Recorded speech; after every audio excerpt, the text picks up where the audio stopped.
and gentlemen, hello, welcome to the final Comedy from Home Sweet Home. Thank you.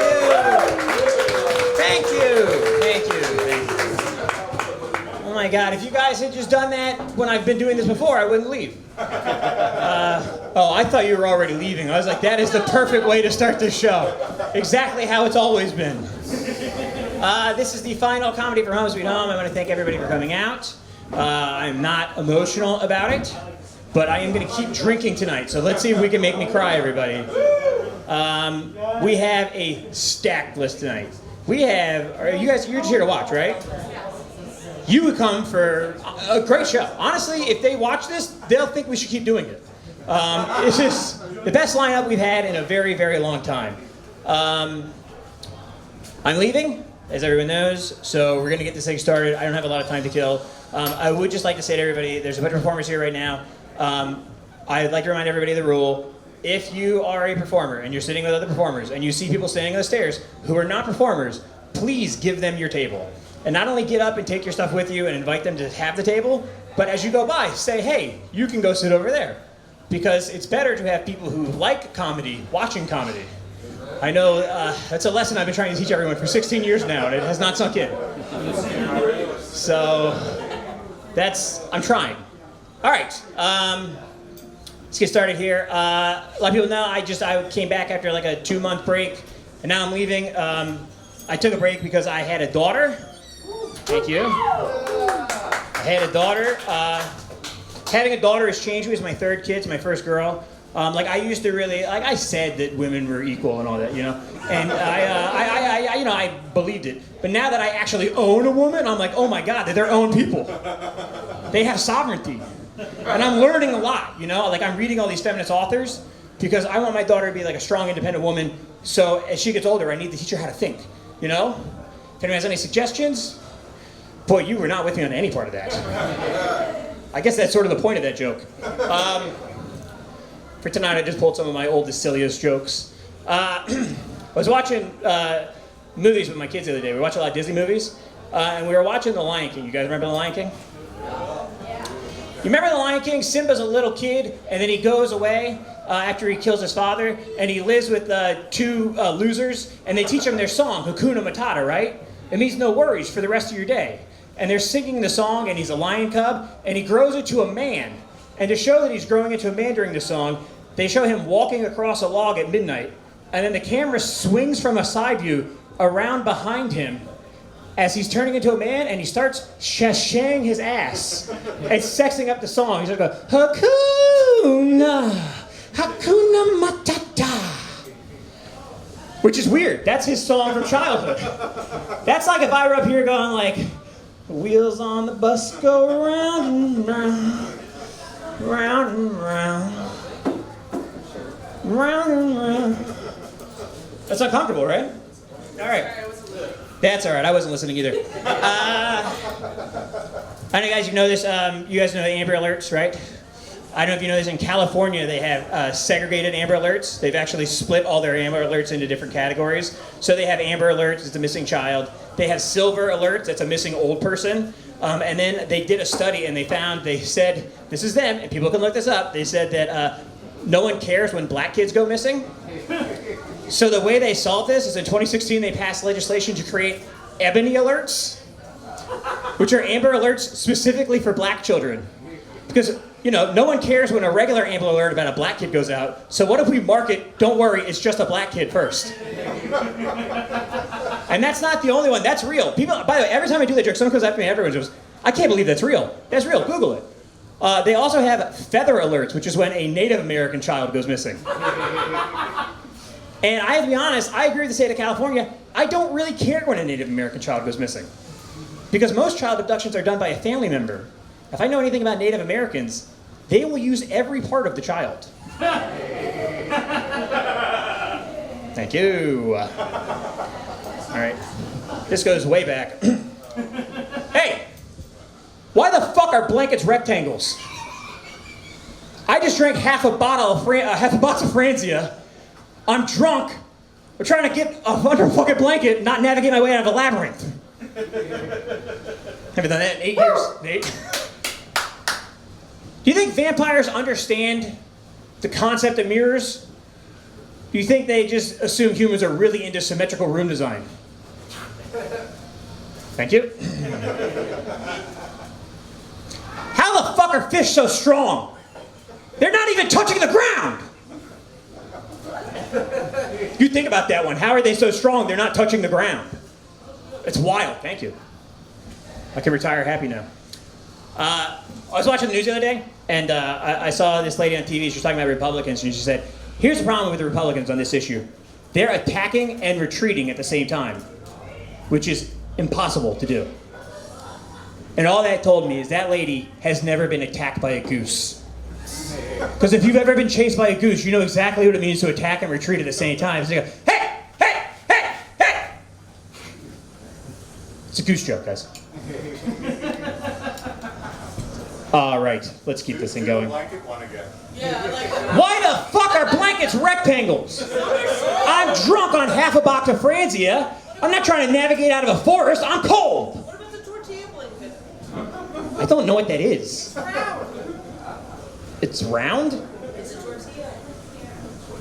Wow, millennials, huh? What are these millennials into, guys? All right, just a couple more here. One of my biggest pet peeves is sometimes you go to a guy's house and he's got like really cheap toilet paper, like really thin, cheap toilet paper, and then when you go to use it, you end up having to use more than you need and tearing your own asshole up. And it's like, hey, just buy good toilet paper. It's only an extra 13 cents a roll. There's nobody who's, hey, how did old man McGinty move up to the top of the hill? Well, he bought the cheap toilet paper his entire life. And then the Social Security kicked in, and he moved up the hill. Sometimes I talk about that, people say, hey, maybe you just have a sensitive asshole. Yes. Feel free to start that rumor. Yes, I do have a sensitive asshole. Let no one say that I have a tough asshole that can take anything that comes its way. Let the world know that my asshole faints at the quickest sign of trouble. Let everyone think that my asshole is a fainting daisy. Thank you. That one's titled Sensitive Asshole. I don't know if you guys, I have ADHD. I don't know if you guys ever had this experience where like ADHD, your mind just starts to wander. Like, you ever been like in a situation like where you're getting like a hand job and then your like mind just starts to wander and you're not finishing and you look down at it and you start to realize like the girl's fingers just look like little baby carrots wrapped around your dick, and it totally takes you out of the whole thing. You know what I mean? Which is a real shame because you know what goes great with baby carrots is a side of ranch. Thank you. All right. Molestation? Hey, call me crazy, but I'd like less station. Thank you very much. Thank you very much. I have a daughter. I'm a feminist. Thank you. Thank you. I'm sorry to have picked on you so much during this set, but you're the only person I can ask this to. Do you have you ever heard of misogyny? This is just my opinion. But if she weren't such a bitch, she could be a misogyny. Thanks, everybody. It's a great way to end with with one person going, ooh. All right, so that's it for me. I'll be the host. You'll see me a bunch tonight. I just want to end with this. Thank you, everybody, for supporting us over the years. It's been something else. This 10 years of this mic, which is kind of crazy to think about. That not for me doing it. The fact that this business has had the same name for 10 years. That's crazy to think about. You know, I had a room before this. It was so easy to do comedy there that, when I started this, I wanted to say that it was very difficult. And you guys made sure that this remained very difficult. Never once was this easy. I'm the most liked person here, and I hate doing it every other week. But it's been a joy. Thank you all. I just want to end with this. Everything I do, comes from a man, a higher power. I love Jesus Christ. I just want to say, Winston Hodges, I'm a schmamming your mammy. And if I can say one last thing, Michelle Obama is a man. All right, everybody. Are you guys ready to start the show? Are you guys ready to start the goddamn show? All right, we have got a fucking stack lineup tonight, everybody. Your very first comic. You will recognize this guy. When he first started performing at my mics, he was a fat, depressed, half Hispanic, half Japanese mushroom, really. Now, he's the same thing, but also a cop. And if that's not an intro everybody wants, put your hands together for the Eeyore Richmond comedy, Bryan Williams.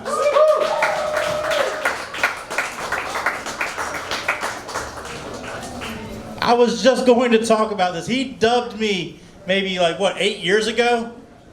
It was maybe 6 or 7 years ago, maybe. At another open mic, him and Winston were sitting at a table and dubbed me the Eeyore of Richmond comedy. That was such a touching moment. It's lasted for so long on my Facebook bio. All right.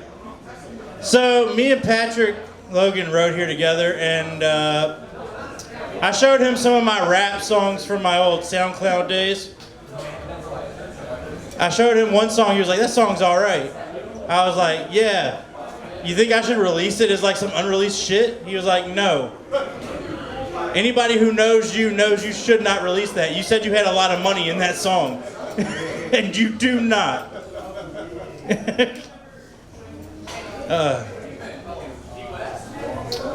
So every time I come out here since I've gotten this job, Jacob has told everybody I'm a fucking cop. I work in the boiler plant of a prison. Just to clear that confusion.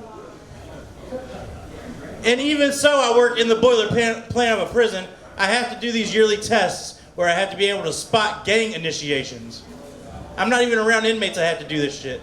I found out last time I did these tests, there's more than one way to get into a gang. Not only can you get jumped in, you can get blessed in or sexed in. While I was taking this online test, one of my coworkers said, "Yeah, dude, there's a gay section of the Bloods. You didn't know that, did you?" Can you imagine showing up to get initiated into the Bloods, and they're just like, "Yo, you ready to get your shit pushed in?" You're like, "Nah, can I talk to a manager?" They're like, "Nah, butt in, butt out." Oh. Guys, I got a shoulder injury. I got a shoulder injury from being too adventurous on a stripper pole. You know how embarrassing it is to tell a doctor that you hurt yourself on a stripper pole?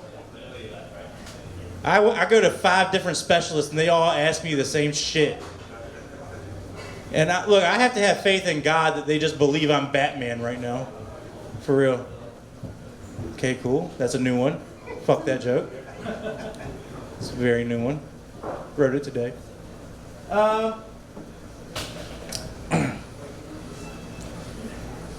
Guys, why do meth heads offer to clean everything but their own fucking teeth? Teeth be on everything bagel mode. It's almost like you had to put meth in toothpaste to get them to do it. Call it something stupid like methamphetamine. 4 out of 5 junkies approve. Something like a cold gateway drug. All right, the pun didn't work. Cool. Guys, I'm not very wealthy. I'm not very wealthy. I'm not good with money, like I told you. In the words of Jennifer Lopez, don't be fooled by the rocks that I got. I'm still on government assistance. I fuck heavily with Medicaid. They give me all kinds of shit I don't use. There's a Weight Watchers plan. I'm not using that. There's an Obama phone. He's not even in office anymore. And there's free transportation I use to meet my weed dealer at the ER. Have you ever abused drugs and government assistance at the same time? Shit fucking slaps. I'm gonna do something special real quick. Jacob, get back up here real quick. I'm right here. No, come here. Jacob, I've been wanting you to tell this joke again. I heard you tell it once at intermission, and it is. I definitely remember it. You will remember it if I bring it up. It's about the milking table. I love this joke, and I want everybody to hear it. It's my favorite. It just sticks in my mind for some reason. It's so fucking funny to me. Please tell this joke. But you go down now. Bryan Williams, everybody. All right. I barely remember this. All right. So a lot of girls who are on OnlyFans now, which is, you do porn at home, right? Well, it's big during the pandemic. But the thing that's weird is you go on OnlyFans, one of the top categories is milking.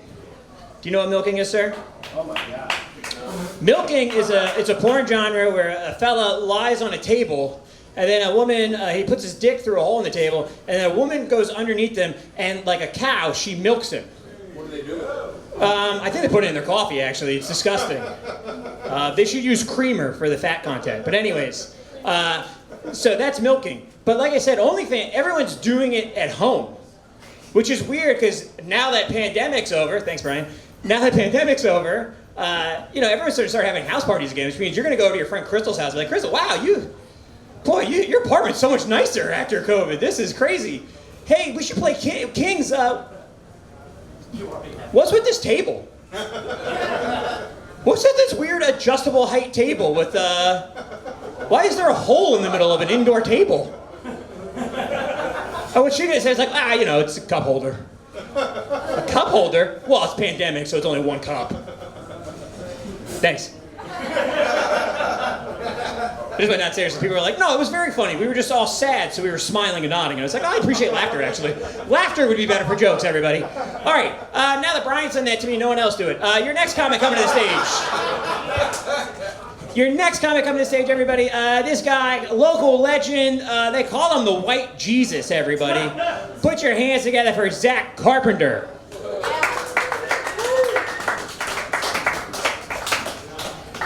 I didn't know there was any other kind of Jesus. No, I only came up here to do a few jokes. I hope stick close, Jacob, because I don't have that much. I was doing stand-up for a while, but I kind of took a break. From doing stand-up and my own work. I had this thing called a substance abuse issue. That's where you abuse substances. And the thing that happened to me was I liked drinking so much that I decided I didn't want to do my job anymore. So I said, I'm just going to pop off on this shit for a little bit.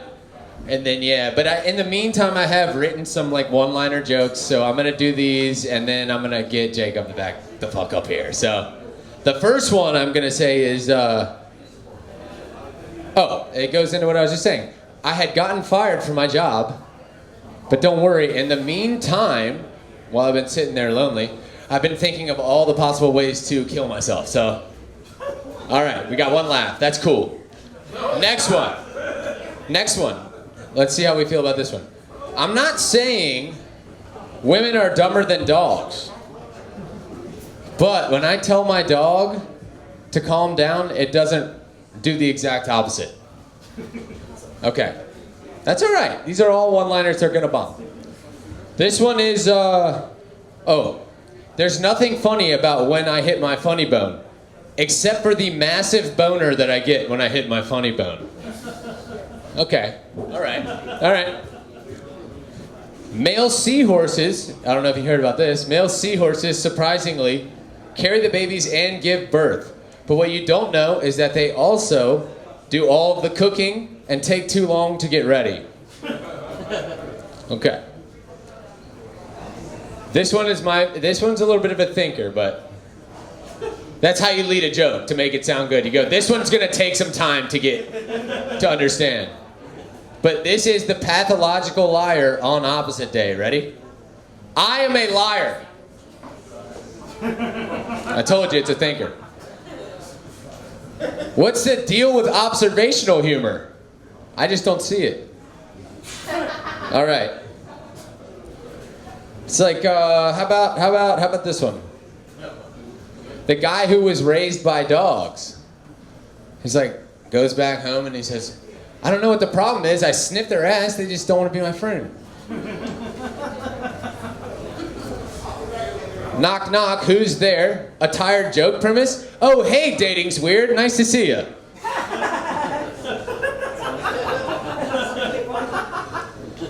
I think a fun way to bully a kid named Squirt would be to just call him Piss all the time, wouldn't it? All right, this is my last joke I'm gonna do, and I'm gonna get out of here. But the last one is like, I don't understand why people don't like to eat pussy on their period, when a girl's on her period, right? Because, like, in my opinion, I'm the Dr. Seuss of eating pussy. I'll eat pussy in the cold. I'll eat pussy when I'm told. Like I said, I'm the Dr. Seuss of eating pussy. Everybody always tells you it tastes like copper or keys or coins. But what they don't tell you is you go into a Coinstar machine and go spit into it and get about $5 or $6 out of that. All right, that's my last joke. Thank you guys very much. I've been Zac Carpenter. Hey, this mic rules got my start. Thank you. Zac Carpenter, everybody. I think this is something that everyone's going to do the whole night, is just raise this over my head, so I'm not going to mess with it. Are you guys ready to keep this thing going? All right, your next comic does not come out that often, but every time he does, he brings me a giant can of SpaghettiOs I have to deal with. This guy is, he sells women for sex and profit.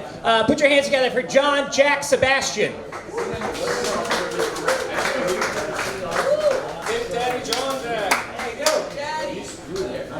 Just a disclaimer, I actually bought this hat off of Amazon. It was labeled as a woman's hat. I do not see women as objects. I belong to the ladies. I'm a king snake, not a coral snake. My name is John Jack, not Jack John. Jack John sounds a little bit too rinky-dinky, and that's not who I am. I'm hoinky-sploinky, razzle-dazzle, and rootin'-tootin'. I hope to God no one in this room ever has to see me at rootin'-tootin'.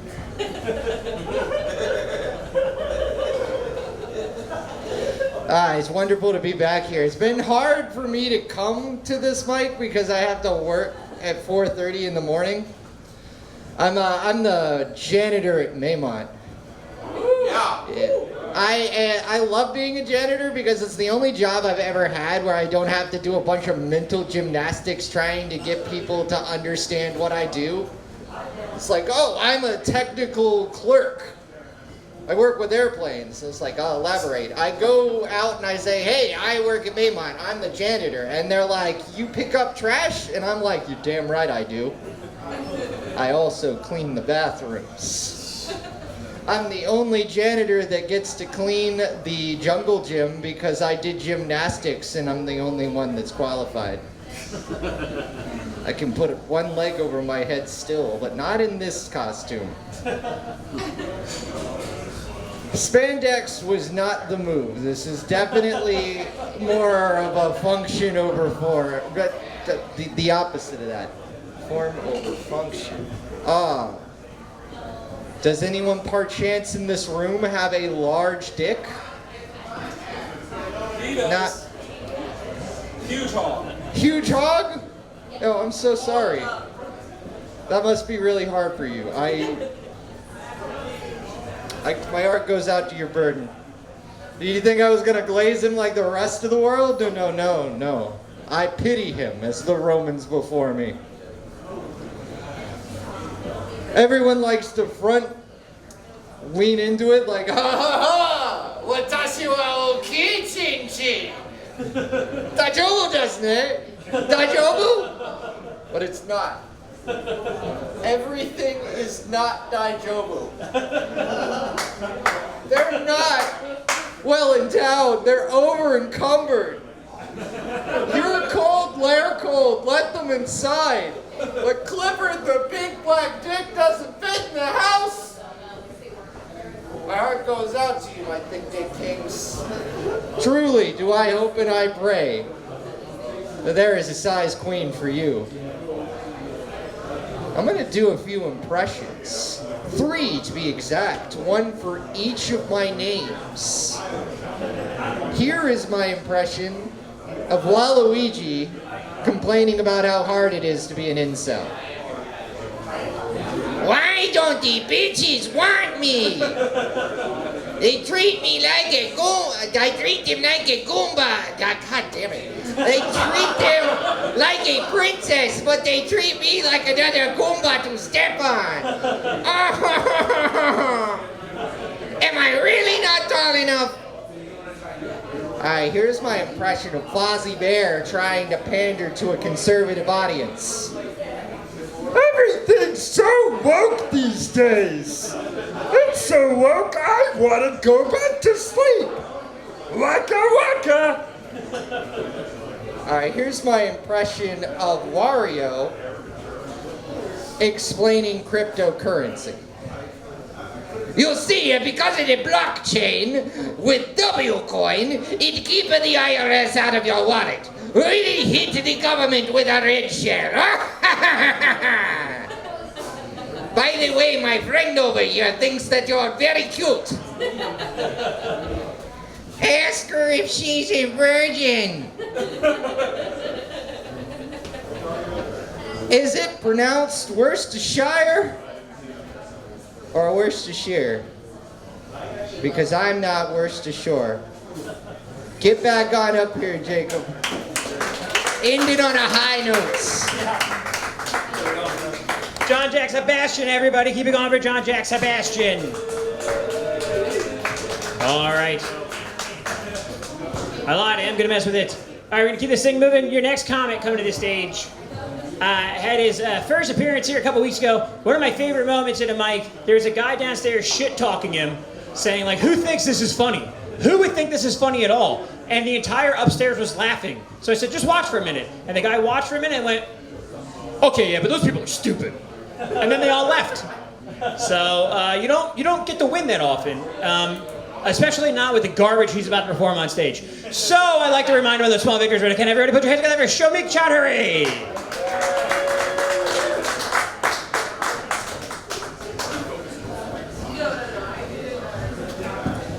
All right, guys.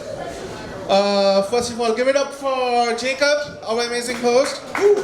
Yep. Give it up for Comedy from Home Sweet Home. Yeah. This is a cool spot. Yeah. So yeah, I'm a new comic, guys. So I've been exploring the comedy scene in Richmond in the past month.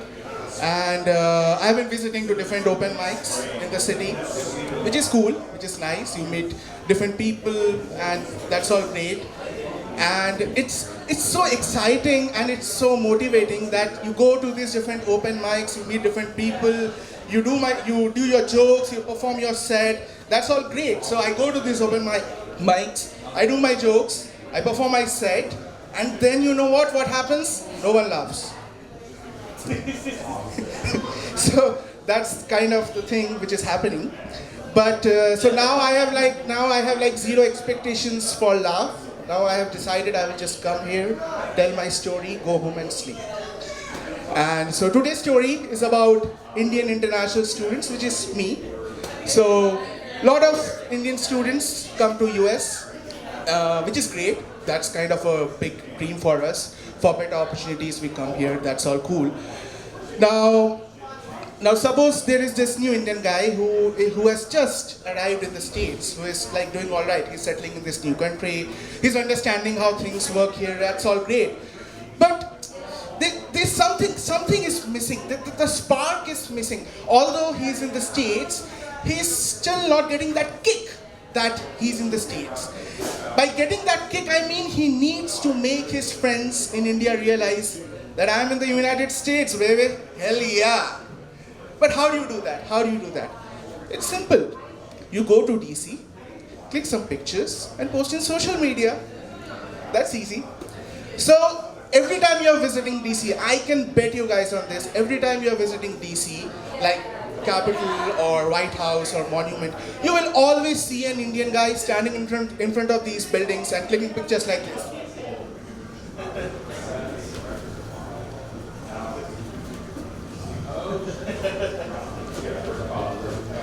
One side profile looking at the US flag like this. The last pose. This is the most popular one. You have definitely seen this. Imagine US Capitol in the background. Now, the frame of the camera with you and the Capitol will be adjusted in such a way so that your hand touches the top of the Capitol like this. And if they're a couple, the wife will also be like this. Now just imagine the picture. Suppose like I'm the Capitol will be like, and yeah. So yeah, I already fucked a lot, so that's why, yeah. I don't want to continue anymore. I would like to call with that, Jacob. Yeah.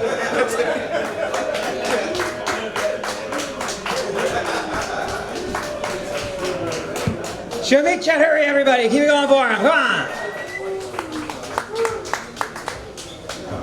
All right.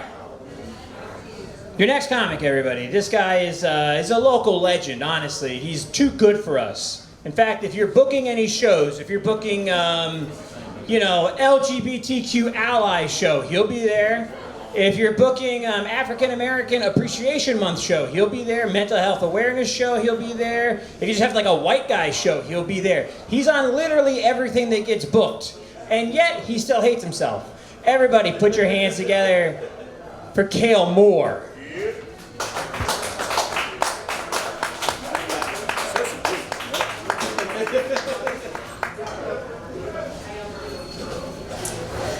Jacob is correct. I am too good for this place. That's why I did a comedy festival in Portland, Maine. Not once, but twice. Performing for dozens of people. I am gonna miss this place though. There's been a lot of changes over the years. They changed the color of the walls from mustard yellow to concentration camp gray. All the graffiti combined with the color of the wall really doesn't make it feel like an old-time loony bin in here. They got rid of the weird deviant art gallery on the wall up the staircase. I don't know who remembers those paintings. Every time I walked by, I thought I was going to see Tony the Tiger porn or something. I am happy that we managed to get all the way through the life of this mic without the banister in the back collapsing and killing a couple of people, though. But since this is the last comedy night, management has asked that I read a list of the items that they have in Lost and Found, just in case any of them belong to the comedians here tonight. A pair of American flag sneakers with lifted insoles. A can of Dr. Pepper that's all sticky on the outside. A gun with no serial number. 3 loose birth control pills in a Ziploc bag. A blank CD with a label in Sharpie that says Barbershop 2 Director's Cut with commentary by Ben Shapiro. A temporary tramp stamp that says Property of Kevin Spacey. Does that belong to anybody? No. Rick and Morty bumper sticker that says Get Schwifty for Palestine. A King of the Hill bumper sticker that says I sell Zionism and Zionism accessories. And a macaroni picture of 9/11. So if that belongs to anybody, please claim it. If you guys can't tell, I have a psychiatrist. I was diagnosed at the ripe old age of 30 with ADHD. And one thing my psychiatrist told me is that when you have ADHD that goes untreated for that long, it basically turns into depression. So my mental health was not good the past couple of years before I got diagnosed.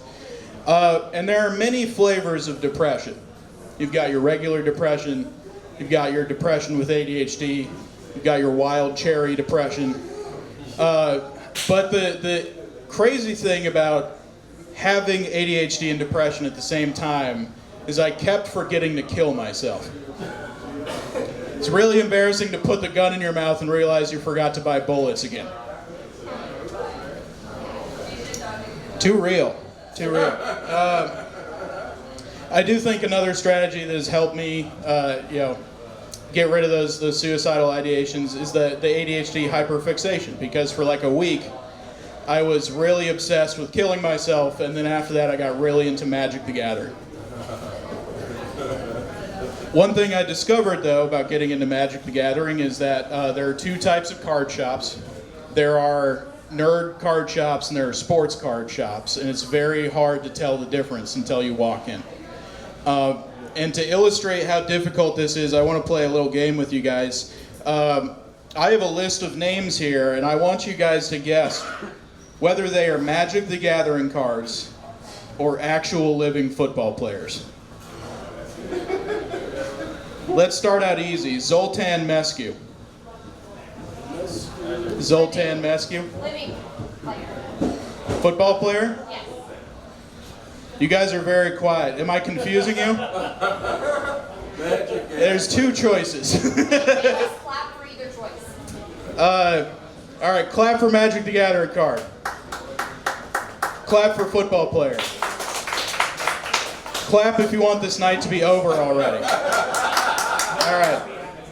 He's a football player. He's a punter, so barely a football player, but he counts. How about Azorius Chancery?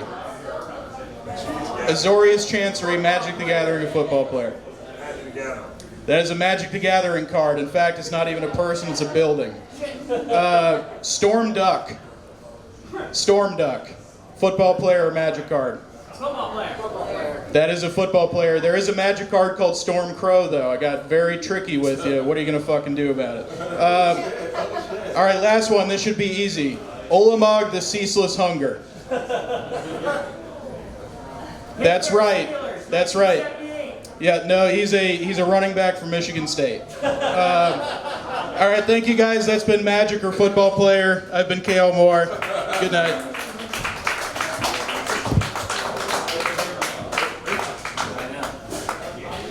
All right, everybody, that was Cale Moore. We have to have this conversation here, folks. Are we here to have fun, or are we all like in a sad mood? What's everyone just staring here? I'm looking out of the room, everyone's going, punchline, Let's like laugh a little. Let's have some fun, goddammit. The bartender's confused. He's like, wow, there's a bunch of people here. The sales are up, but there's not a fucking noise upstairs. What's happening? Get loose. Drink the drinks you keep buying. Have fun, goddammit. And if you don't with your next comic, you're a fucking racist. How about that, white people? This is still Richmond, Virginia. I know you guys are freaked out about that. Your next comic, if he doesn't get a bunch of laughs, Will Minor is a racist, and Brave Captain should be canceled. That's exactly right. Will Minor's a racist if you don't laugh out loud at your next comic. He looks like he runs the Klan, goddammit. Look at him. Anyways, all that aside, the fact that I just outed the head of the Klan in this room, don't make that get weird or anything. Your next comic, funny guy, black guy, not a threat from Will Minor at all. Because Will has his henchman do it. That's why Jack Parker hasn't been seen in a while. He's hiding. The point is, your next comic, everybody, put your hands together for Jeremi George.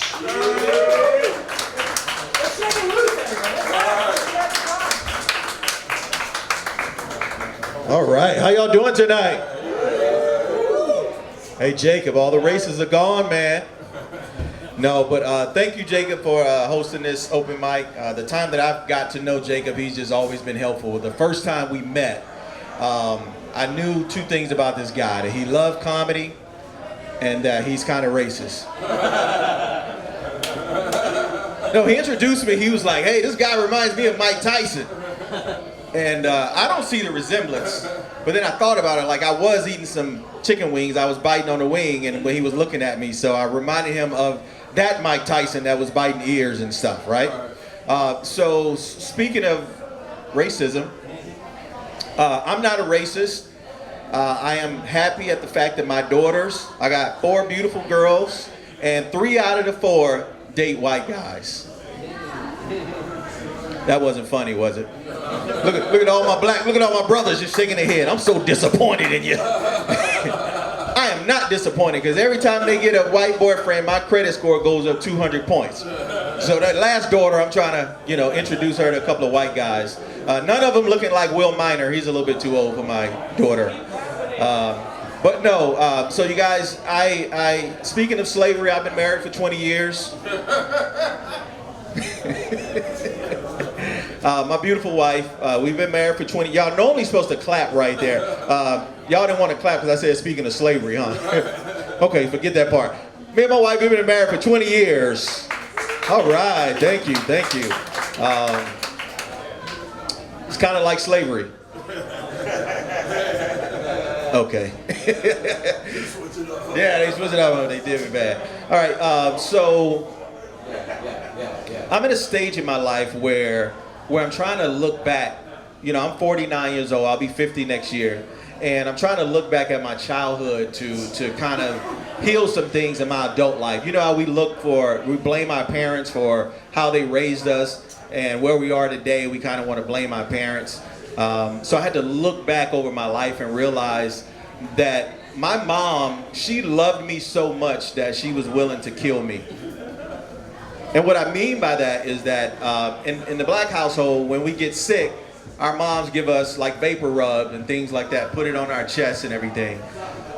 It wasn't until I became an adult when I read the bottle and it says for external use only. My mom used to make me put it on the back of my tongue and swallow whenever my throat got sore. I'm like, Mom, why are you doing this? Because I don't want you to die. Okay. So she made me swallow poison, but I still lived. The other thing that happened to me was I love all people. Ever since I was in elementary and high school, I've always loved. I don't care who people like. I don't care who you love. I'm all for LGBT community. I'm all for all of that, right? And my mom tried to make me. She did something to me that could have had me go down that route. One time I was in my room playing with my toys. I had He-Man fighting Superman. And my mom called me in the bathroom and she told me to take my clothes off. And she was like, get on the floor. I'm still playing with my toys. So I bent over, I took my clothes off. And she stuck an enema in me. That was my first gay experience. And at first I didn't know what was going on until she squoze it. And I felt my stomach get real big and everything. And it didn't feel that bad, guys. But I was only 5 years old. And Superman was watching. He saw the whole thing. And yeah, I'm still working on that joke. But anyway, that was my first experience. I didn't like it as much as I thought as I got older and realized, okay, that wasn't cool. So don't do that to your kids. So I don't do that to my kids.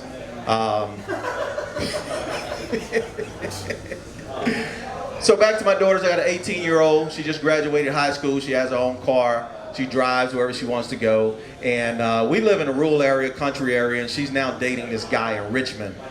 Should I be worried, ladies, at this age? She's 18 with her own car, beautiful girl. Should I be worried? I'm trying to ask y'all, is she having sex right now? Is my daughter, is she? Is she? Okay. All right. Okay. That's my time. I gotta go home. I gotta go home. I gotta do some cock blocking right quick. Thank you. Welcome back. Jeremi George, everybody. God damn. Is his daughter's boyfriend going to be freaked out when a guy who looks exactly like Mike Tyson just pops up outside his door? Exactly like Mike Tyson. I stand by it. Exactly. I think you guys don't know what Mike Tyson looks like. How about that? I'm moving. I don't give a fuck. In North Carolina, he looks like Mike Tyson. All right, let's keep this thing moving. Your next comic coming to the stage. She knows exactly what Mike Tyson looks like. In fact, I heard her describe Mike Tyson once. She said he's black. And that's right. Put your hands together for Nadine Donnachie.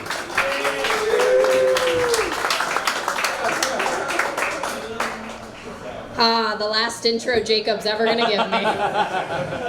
Mike Tyson, a rapist. Convicted rapist. Never forget. Right? And which is more important? The Tony he won? Did he win a Tony? Yeah. It's a one-man show. It's really good. Okay, but do the whole I was like, do Tony's one post-rape even count? You guys, is anyone else annoyed that some men do so little in their family that like they have time to go out and create a whole second family?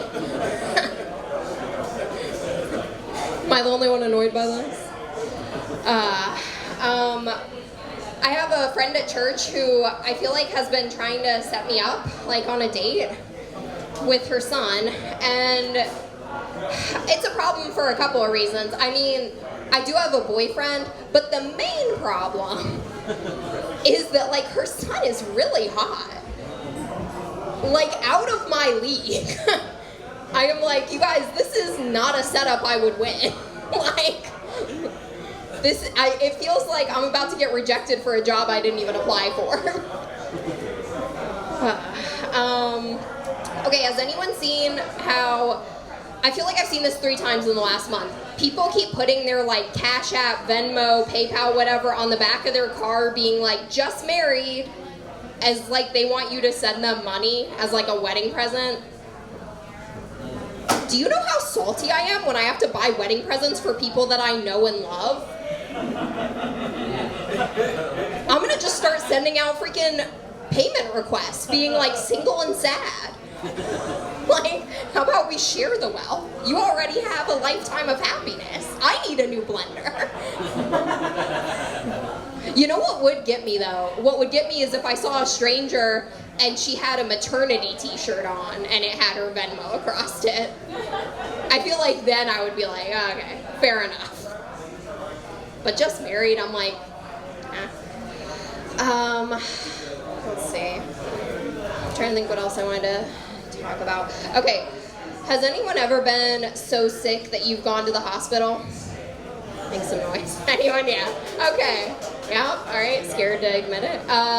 Okay. I have only been so sick that I think that I should have gone to the hospital twice in my life. And one of them was when I was like taking a plane home, and I got so sick on that plane. Like, I threw up so many times and had other stomach problems so many times that literally by the time that we landed, I was like, pretty sure I should go to a hospital in Amsterdam right now. Like, you guys, this was really bad. I'm talking like the type of dysentery that people were dying from in the Revolutionary War. I guess no one else has ever had it that bad before. So, I don't know if anyone else has ever heard this. There is a thing that people talk about where they say that women are more likely to be victims of a true crime because we would rather put ourselves in danger than like be impolite. I'm worried that it might be true. Because it's like, the other night, a male comic offered me a ride home. And like, I really wanted to say no, but you guys, there's just no polite way to be like, I would rather pay $30 for an Uber than have you know where I live.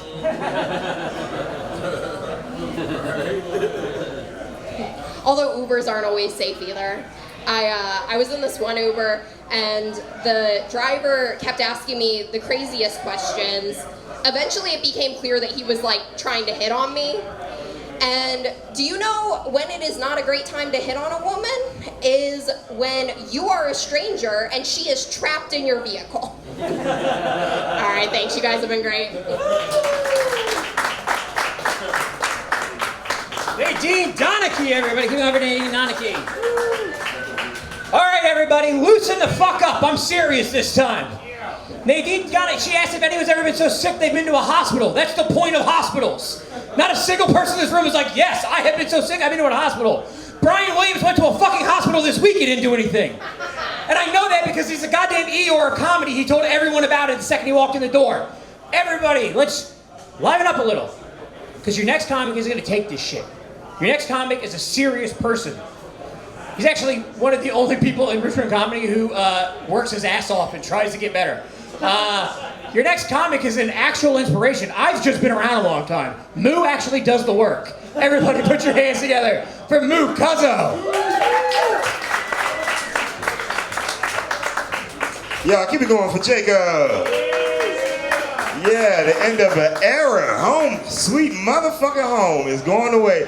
Where the hell else am I gonna tell comedy while a bunch of drunks and derelicts talk loud as fuck over loud ass music downstairs and shit? I'ma really hate being here. This fucking home sweet home needs to go. For real, no, this is some bullshit. No, I've been coming here a long time. I learned to like, I almost got canceled. Remember that time I almost got canceled? The girl said I called her a slut, and I did not. I asked her if she was a slut. Yeah, it was a difference, you know what I mean? Because I was going in on everybody, you know what I mean? And she was literally in a short skirt, and she had her legs up, in my line, had her legs up, was showing her ass, and I was like, so what are you for Halloween, a slut? And then she's like, what about me as a slut? I was like, I'm sorry, the little short skirt. She's like, it's my clothes is slutty. I said, oh, okay. And then she got mad and stormed out, but I learned. you gotta kind of read the room. You learn in real time, just like Jeremi George. We learned that's how comedy works. He was like led with slavery and then came with marriage. Like you lost him. He's like, let me just lead with marriage and then come with slavery. Like that's how it is. Like I know, cause I'm married, but I don't talk shit about my honey bun. You know what I mean? I don't. And I call her my honey bun, cause she is just like a real honey bun. She's soft and she's sweet, and she the reason I'ma die early. Okay, so we only got 2 married people here. It's all good, man. I got pulled over by a cop one time when I left out of here. I got pulled over by a cop, and he was in an unmarked car, so I didn't know. And he was a plainclothes officer, so when he got out of his car, I got out of my car. Like, what's up? And he was like, freeze. I'm like, who are you? He pulled his gun, was like, I'm the police. And I'm like, how I know you really are a cop? And so he shot me, and I was like, touche, motherfucker. Everybody's a comedian. I learned a lot when I come here. You know, I'm from Petersburg, so you know, I'm on some real nigga shit. And I don't mean to offend you when I say the word nigga, because you look like you don't say that word a lot. Like, you know, maybe if you mad or your favorite song on, I don't know. I'm just glad you're here. No, but I like to come up here amongst the whites and kind of learn what's going on so I can take it back to the hood and shit, learn shit about like hydro flasks and shit like that. You know, you know, the new shit, you know what I mean? Keeping up with shit. And it's crazy, like, the other day somebody asked me, like, Mukasa, do black people believe in ghosts? I'm like, yeah, we believe in ghosts. We just ignore the motherfuckers, you know what I mean? Like, y'all be chasing them and shit. Like, we in the house watching Law and Order and we hear ghosts, we just turn Law and Order up like, dun, dun, dun, dun, dun, dun, dun, not today, ghosts. Fuck that insidious ass shit. I treat my ghosts like I treat my bills. If it get too overwhelming, I just move. Like, fuck that shit. It's cool, man. Cool. Got married here, started doing comedy, man. I moved to Richmond when I started doing comedy, because everybody knows if you want to make it a comedy, you move to Richmond. And it's very progressive. It's aggressively progressive. Like some of y'all motherfuckers, I'm glad that shit kind of calmed down. Like you literally almost had to suck a dick to prove you're not gay. Like goddamn, if you're not gay, you can suck it and not feel gay. Like shut the fuck up. Oh, happy Pride, by the way. Happy Pride. Now, for real, I think it's important for straight men to celebrate Pride, just like it's important for white people to stand up against racism, because that's how it works. You know what I mean? Like, I had my Pride shirt. My wife told me then, don't wear it. I had it made without her. It said straight Pride. I was gonna wear that shit proud as a motherfucker. And she's like, no, motherfucker, don't wear that shit. I didn't wear it. So she gonna give me one that said Pride. I lied. But I tried, because I come from a conservative Christian family, which means we did spread a lot of hate. And so I'm learning, like, no, for real, all my family homophobic. Like, even, I got a gay uncle. That motherfucker homophobic. It's crazy, you know what I mean? So, I got a cousin, she can't even come out the closet, because she's scared Jesus gonna send her to hell. I'm like, that's not even how it works. He's not gonna send you to hell for being gay. He's gonna send you to hell for being a hoe. But her daddy don't even want to believe that she gay. You know what I mean? She dressed every day like Lil Wayne, and he like, nah. Like he like, cousin, all she need is a nice young man. I'm like, nigga, she is a nice young man. Like, the fuck. So I mean, whoever you are, man, live your truth, because life's too short to be dying doing what another motherfucker think you should be doing. You know what I'm talking about? My name is Cuzco. I love you. Peace.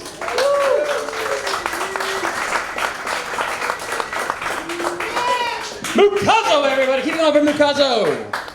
All right, we're going to keep this thing moving. Your next comic is very funny. She's newer to this scene. She keeps coming out very late, and I give her all these awful spots at like the very end of the show. And tonight, I finally gave her a premium spot right in the middle of the show when everyone's here, and everyone's having a good time and laughing and enjoying themselves. So everybody, put your hands together for Mary Walton Petersen. Thank you. This really sounds my favorite mic in Richmond. So thank you guys so much, and thank you, Jacob. That's how a white boy says thanks. That's the mall cop goodbye. So I'm banned from Tinder. This is true. I got banned when I was 20, and it's kind of sad because I feel like I wasted all my fuck shit years. Like that's where I caught my first sugar daddy, right? And that was before I had taste. Said, baby, I'll send you money, get you whatever you want. Okay, 6-pack of England and some goldfish. Let's move on. I'm banned from Tinder because I tried to sell photos of myself. I'm not ashamed of that. You have to do what you have to do. The embarrassing part is no one bought any. That's why lately I've been going hard in the motherfucking Hinge. That's my favorite. I go so hard in Hinge, I'm calling it DoorDash. Sometimes Airbnb. I think it's real romantic when people meet online. Because, you know, you got to sacrifice phone storage for that app, right? It's like, boy, I deleted Temple Run to find your ass. Boy, I deleted my calculator app to make you my boyfriend. Two stupidest decisions of my life. Now I got bad credit. You know, the more matches you get, the more storage the app takes up. Ask me how I found that out. Your man ever goes to take a selfie, it says no more phone storage? He's talking to other women. That's exactly what's going on. So I'm starting to move on. I like using Facebook Marketplace to practice talking to boys. Changed my profile picture to a couch. Thought gently used sound better than ran through. I think Disney adults get too much hate. Those really happy people in tennis shoes. I think Disney adults get way too much hate. We're all just mad because we can't afford to be them. It's like, I'll admit it, I'm just mad because I can't afford to go to Disney. Same reason I hate on horse girls. I would if I could. We got some Disney adult representation. You know who's a Disney adult? Drake. I can name 2 Drake lyrics with Disney in it. Like all ears, like I took the fam to Disney. How does he know that? Some Disney adult representation. Everyone watching the World Cup? Those goalies with those big ass Mickey Mouse gloves. I'm a goalie! Being a Disney adult's tight. So I'm watching roller coaster POVs in bed. Those are my favorite videos because I'm training for the real thing. It's kind of like a virgin using a vibrator. First time I go on Space Mountain, man, I'm going to spoil it for myself. I'm going to get off that like, it's way more fun in 2 times speed, guys. Did y'all know this? You can run a marathon at Disney, the Disney World Marathon, and then that whole weekend, first day is 5K, second day is a half marathon, the third day is a marathon. If you do all 3, that's called the Goofy Challenge. Deadass, you could Google that. We used to like build our own crops and houses and shit. Now we're getting to our physical prime to do something called the Goofy Challenge. I'm staying at my grandma's house and I just found a box of unused tampons from the 70s. I am using one right now. So if I start talking like the Brady Bunch, that's why. I think that's kind of beautiful, you know? It's like solving a cold case. 50 years later, we finally put them away. My first thought was, damn, this is the oldest I've ever done. I got 7 god kids, 5 boys, 2 girls. This is true. I used to be the Nick Cannon of my church at some point. One of them's name is Dubby. D-U-B-B-Y, legal name. He's the smartest of them all. He grabbed a knife. He asked to cut my foot open. I was like, word. He said, I'm trying to see if it's cake. My boy's brilliant. He's a genius. I got another godson. I was made his godmother before he was born. So his godmother called me and said, your godson's been born. And we have named him Ulysses. Middle name S.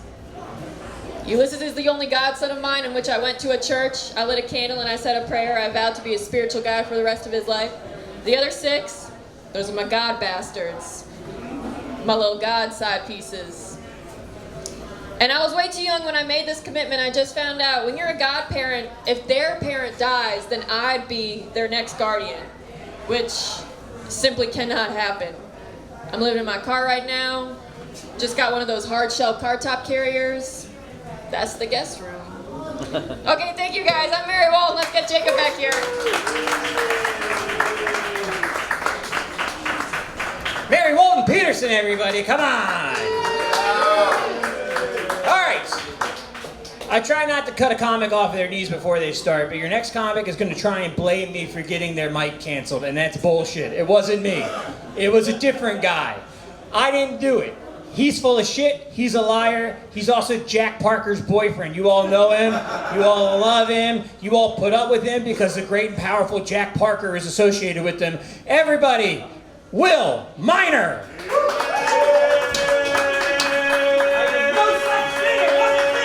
Keep it going for Jacob, everybody! We're gonna miss you! That's why everybody's so quiet and sad, right? Everybody's like Harry at the end of of Harry and the Hendersons up in here. Jacob's gonna throw a rock at us and tell us we gotta go away. Keep it going for Jacob. He wore literally that exact same outfit at the last show here. Come on. That proves he's a father, everybody. That man does not sleep. He does not remember what with what. Oh gosh, you and your 2 t-shirts. Oh God, you deny it like you deny your participation at January 6th. Oh goodness, keep it going for Jacob, everybody. He accused me of being a racist. Oh my goodness. Still not the worst. He's literally brought me up as a pedophile. Loosen up, people. Yeah, literally loosen up, everybody. Come on, like chill out. Like, oh my goodness. They brought me up as that. Oh my gosh. You keep it going for Mary. Come on, everybody. Reusing tampons. Reusing tampons from the 70s. That's wonderful. I imagine marijuana cigarettes. Just really big old marijuana cigarettes. Before they had blunts. They were like, look how long it is. What do we call it? Tampon. Shove it up your pussy. Oh goodness, I know I'm a lot. I know I'm gonna miss this room so much. God, I've said so many horrible things that I can't remember in this tiny little space. But the graffiti always says, it always reminds me of our Sistine Chapel. I don't know, I'm gonna miss everybody. I'm getting all heartfelt and shit. Oh God, I'm just gonna verbally queef all over everybody tonight. Oh God, I'm coming to pieces. Bryce, hold my hand. Oh God, I'm gonna all fall apart. I don't want you to go, Jacob. Oh gosh. I know I'm a lot. I know you're all looking at me just like, wow, the guy from My Name is Earl is not doing well. It's a funny sitcom! Check it out! It's relatable! Thank you, Nate. It's a funny time. I know I look like all the Beatles just smushed into one guy. It's a lot. It's a lot all at once. I know it's a lot. Oh my goodness. Bye, Patrick. You winked at me before I came on, you whore! You goddamn slut! Boo's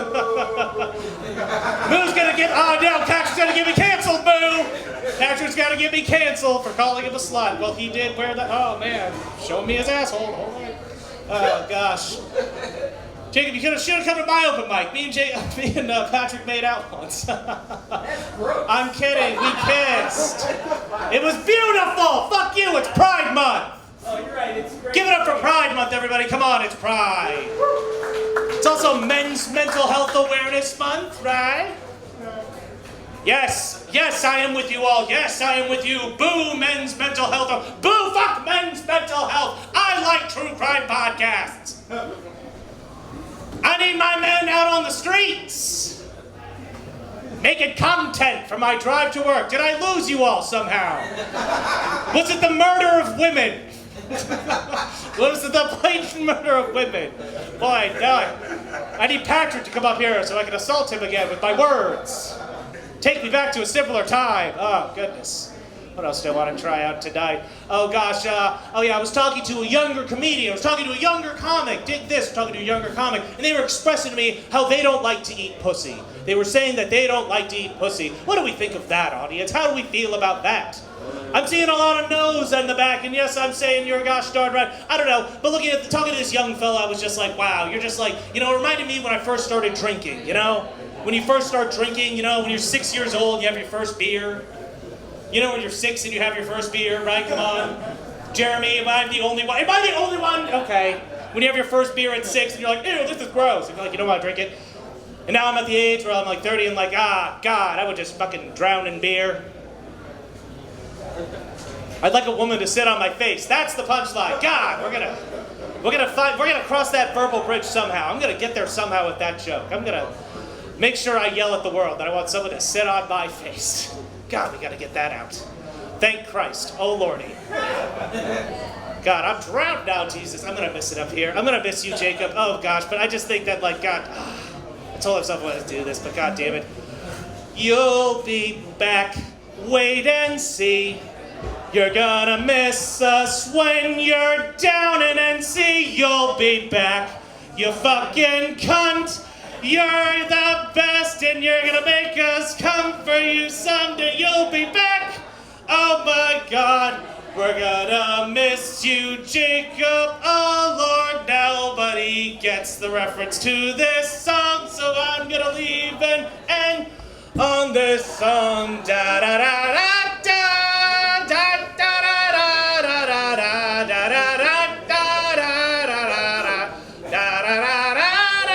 Keep doing it until you come up, Jacob. Da da da da da da da da da da da. Thank you, Jacob. You're the best.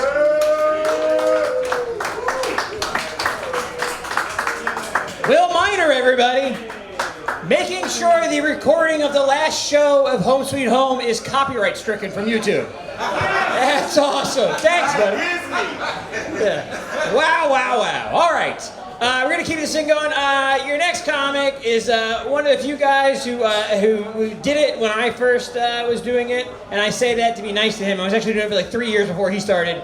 Your next comic is actually the godfather to my children. And tonight he walked into the house and went, oh my God, she had the third one? So that's not a good sign. I should live, is what I'm learning. Everybody put your hands together for Nate Izquierdo.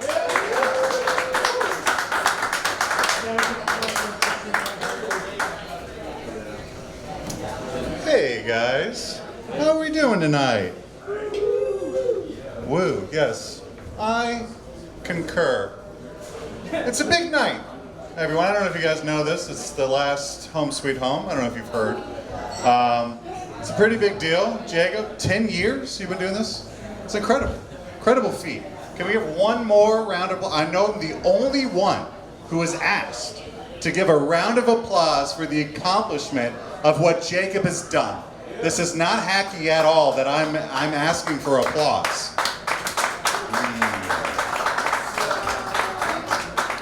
Delicious. It's almost like I did that. But no, like it's a really big deal. It's a very long show, but also as Jacob said, like we did start around the same time.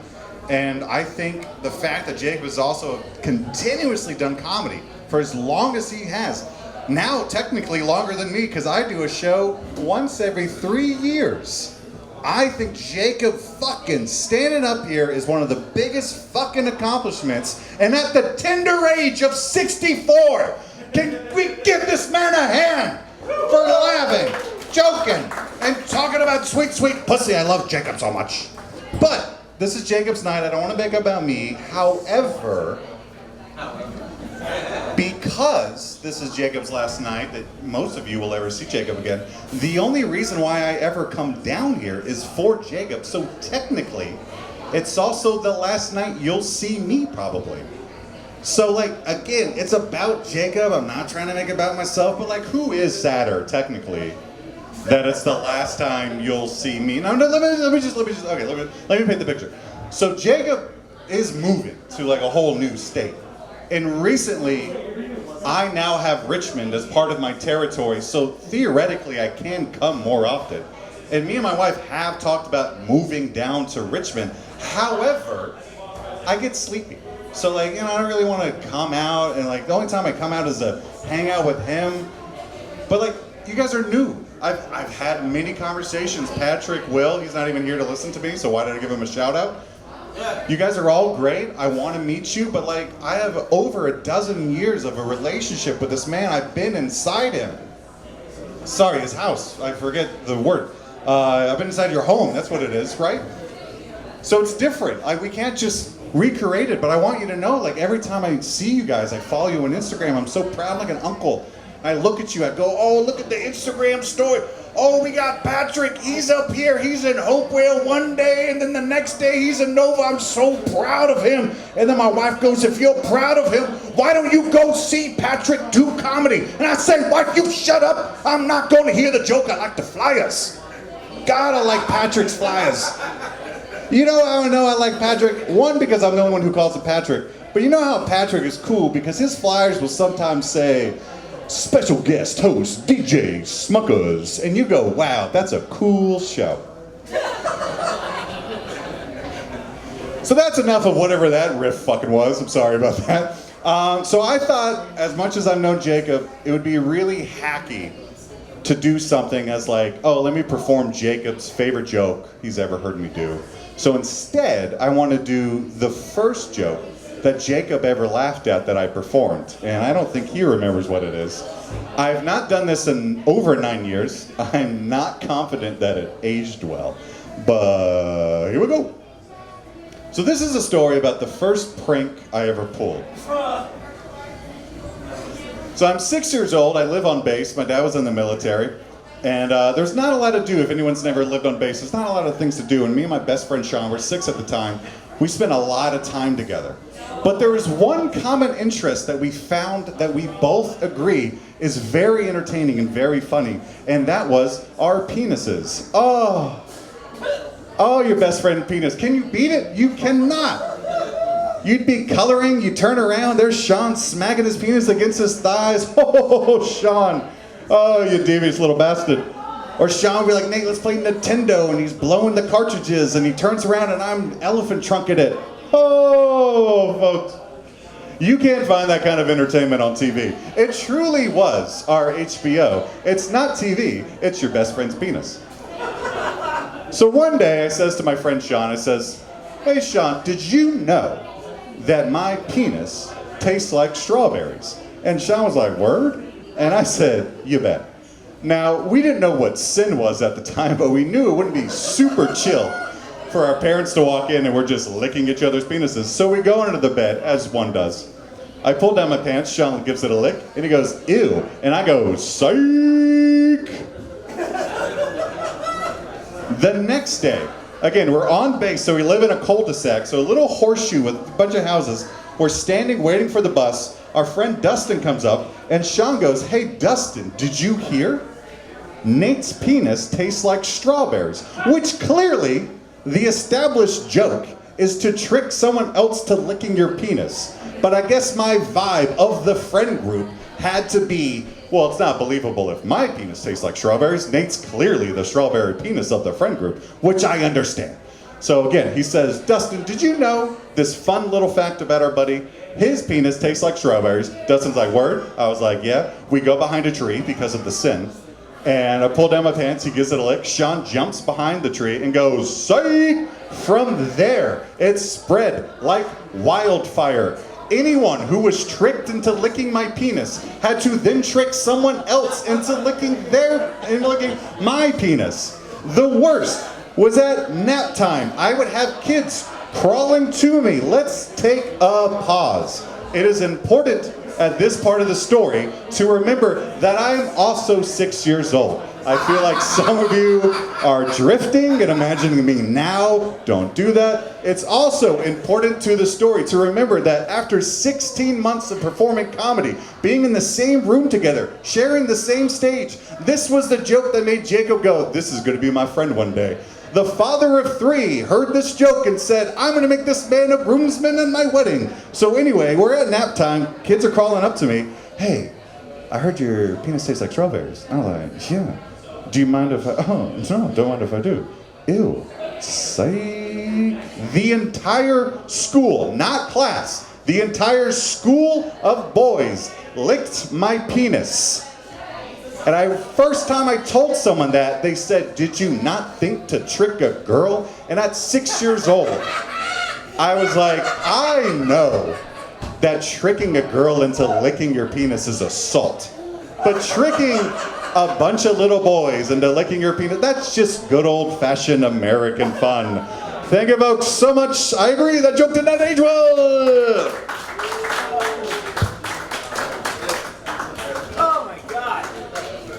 Nate Izquierdo, everybody. Wow. Woo! Hey, Silver, you remember that in 2010 when we could tell jokes about children being sexually assaulted and we'd all laugh? And then Daniel Tosh had to ask some lady if she wanted to be raped, and the whole thing fell apart. All right, guys, let's keep this thing moving. God damn. Now everyone's asking Nate if he needs counseling services. All right, your next comic has to follow that. Your next comic is just a good old boy. He loves NASCAR. He loves black women as neighbors, not as lovers. He's from Petersburg. Put your hands together for Pat Logan.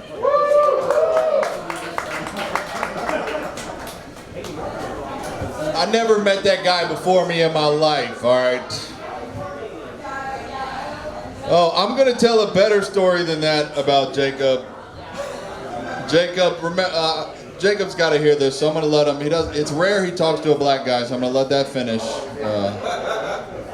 Jacob, so this is a real story. One time, my childhood friend from Atlanta, he met Jacob one time at a show I did where we did whippets afterwards. We did a rave show and then did whippets. And Jacob fell. He passed out onto the concrete in front of my childhood friend Tyrone. I still talk to Tyrone every day. And whenever I'm talking about you, I'm like, you remember the guy? I'm like, Jacob. He's like, who's Jacob? I'm like, remember the guy who passed out doing whippets? He's like, oh yeah, I remember that guy. Sometimes he'll confuse you with someone. I'll be talking about somebody and he'll be like, you been talking about that guy that passed out on the whippets? I'm like, no, that's Jacob. That's fun. I'm glad you didn't hit your head. You've got 3 beautiful kids now. You know, hell yeah, I would have never. My wife is still mad at you. Your wife? I thought she liked me. She does, but it takes work. Fuck. Guess I'm not going to the going away party. This is it. All right. I'm going car shopping. All right. Sorry to change the subject, guys. Car shopping. I realize the thing that's most important to me when car shopping is, can I fit my 2 favorite fat comedians in it if we take a trip? Don't point him out. He's right there. He's actually both of them. That's he actually wrote that joke. He actually came up with that. I'll give him credit. No, man, because like I'm looking at mid-size SUVs and they're like, what do you got, kids? And I'm like, no, but if you've seen my friends, you know. I either need a roomy back seat or a roof rack. If we do the roof rack, I need a sunroof so we can still talk, you know. I can afford everything I want in a small car. I can afford the sunroof, the Bose speakers, everything. But if I want to fit my fat, gargantuan friends in it, then I need to go up a model, but I can only afford the basic trim. And to me, what basic trim means is basically your friend's gonna have to trim down if they're gonna fit in your fucking car. God damn it, man. The salesperson was trying to get to know me. You know, salesperson, they try to act like they care about you.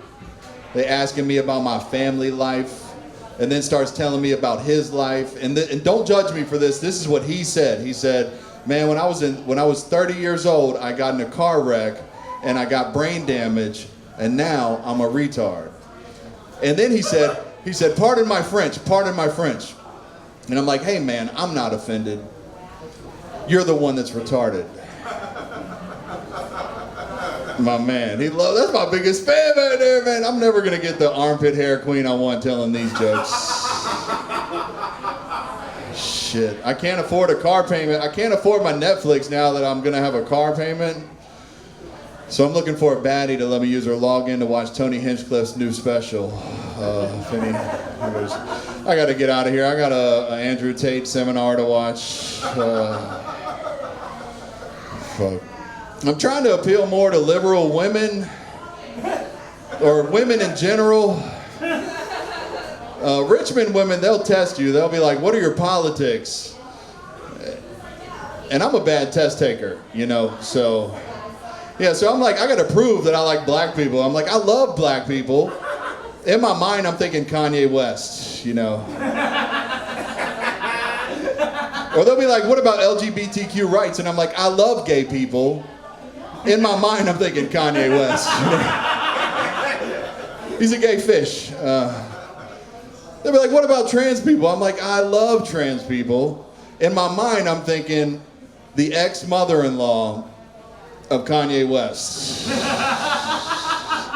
It's a goddamn motherfucking man, Gabe. Hell yeah. But no, I'm really, really glad to be here. Thank you, Jacob. It's been an awesome run here. It's where I got my starts. This is where I'll have my finish. This is the starting line and finish line for me, guys. I don't think I got the light yet. All right, thank you, guys. Y'all are the best. God bless America, and God bless our troops. And gentlemen, start your engines!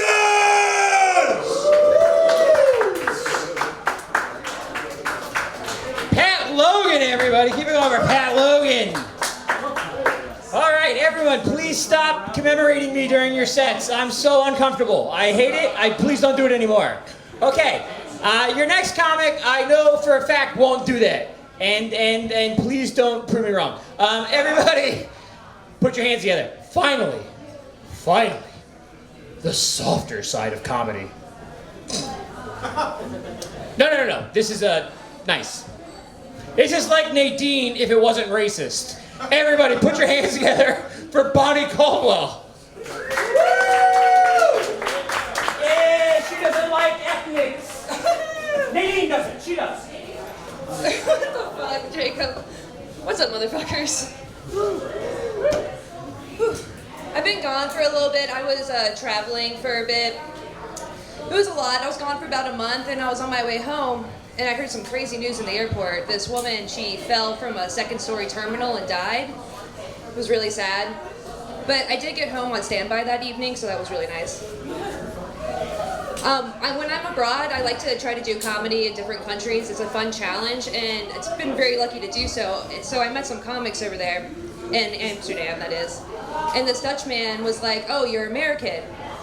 First question he asked me, "Do you own a gun?" We all know that's a ridiculous question, right? We all turned that shit in at graduation. It's like, here's your textbooks and your AR-15. That joke's always hit or miss.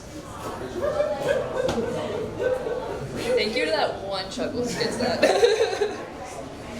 So I'm getting older. I turned 34 this year, and I've been trying to make some changes. I know big things are coming for me, mainly because TikTok terror readers told me so. I pretty much have been taking all my life advice from them, except for any of the bad ones. I just scroll past that until my algorithm's all like, "You're getting big dicks and lots of money." So I've been trying to do little things to try to improve my life, right? So I started making a vision board. But like, how do you vision board the will to live? I was thinking just like little bags of heroin and pictures of Eileen Wuornos all over it. I sleep like shit, so I've been trying to work on that. I've been doing things like using white noise machines. My favorite is definitely the sounds of the ocean, but kind of the problem is I live in Monroe Ward, so you get the ocean and then gunshots. I guess it's kind of like Virginia Beach, so it works a little bit, you know? I've also been working on letting shit go. Not like metaphorically, I'm just decluttering. I've been working on trying to become more minimalist, which is great, right? Pretty much until you have one vibrator and that shit's dead. It's like, what am I supposed to do in church now, you know? Oh, I'm sorry, how do you come to Jesus? Hey, I don't know. Somebody told me that soon enough there's going to be a second coming. It's like, are you father or are you daddy? Oh, what else?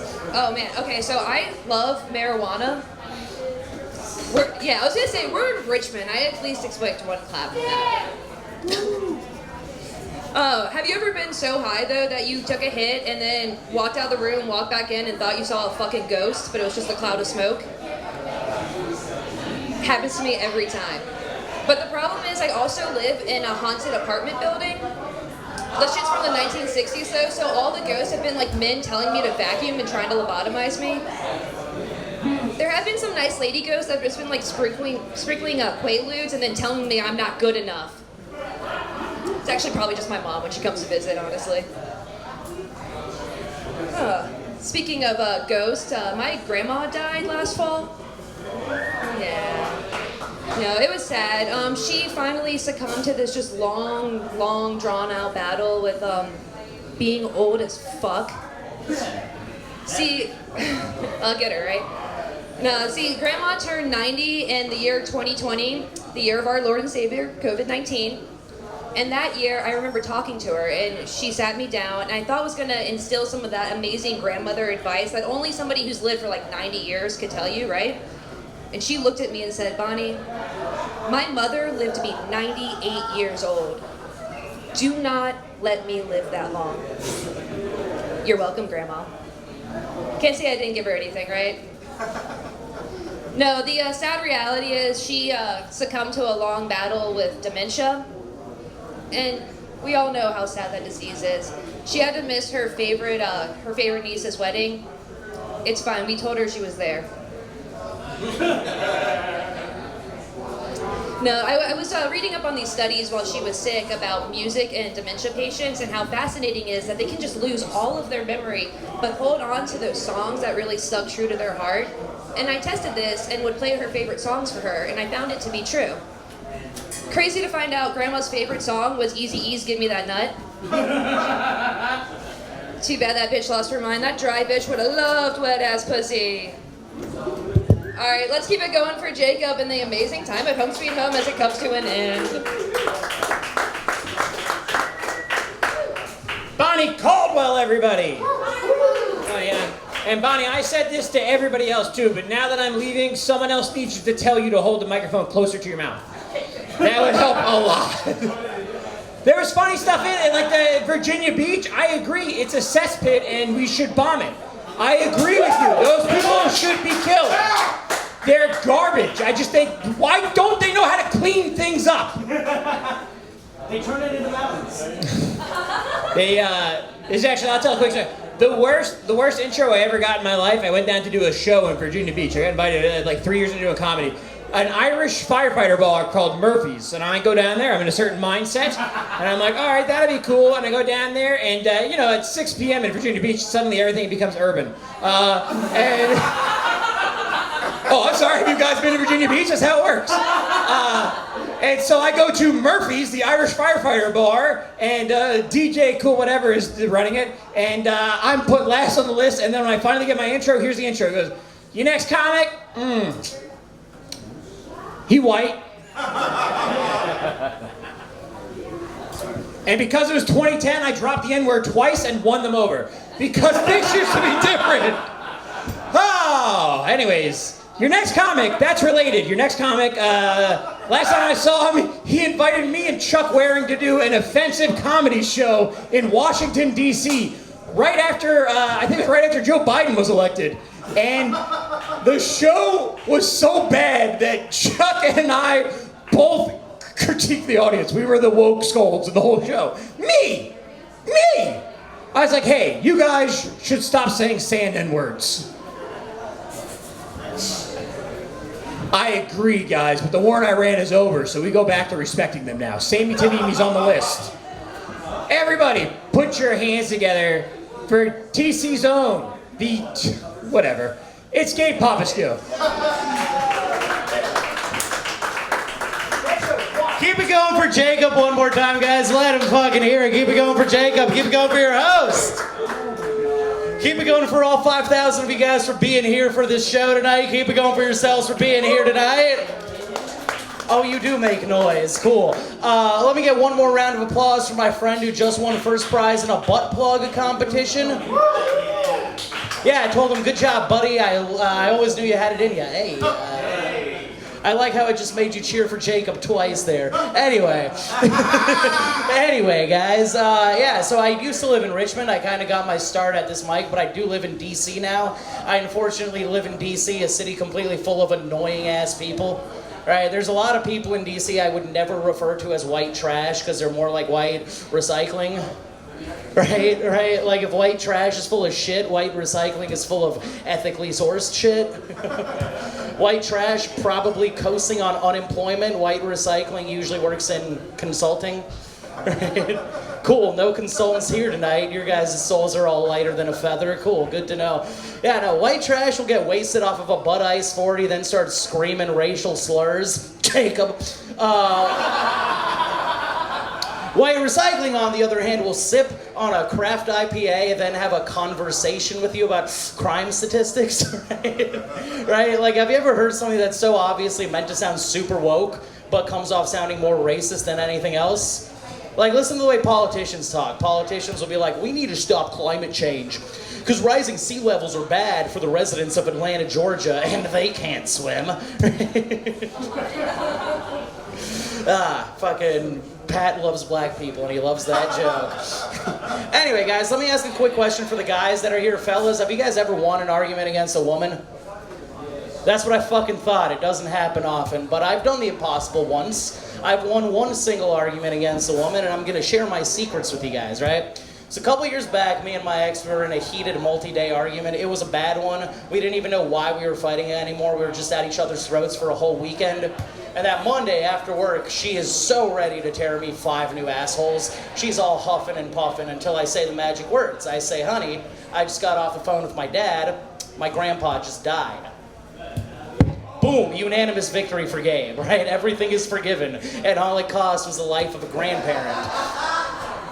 Thanks, Monty. And that's when it started to hit me, right? That's when it really sinks in, because at this point in my life, I've lost 3 of my grandparents. At this point in my life, I only have 1 argument left that I can win, right? So I better make this one count. Every time I talk to my grandma now, I'll be like, oh, Grandma, I hope you live so long. Grandma, I hope you live long enough to see me get married.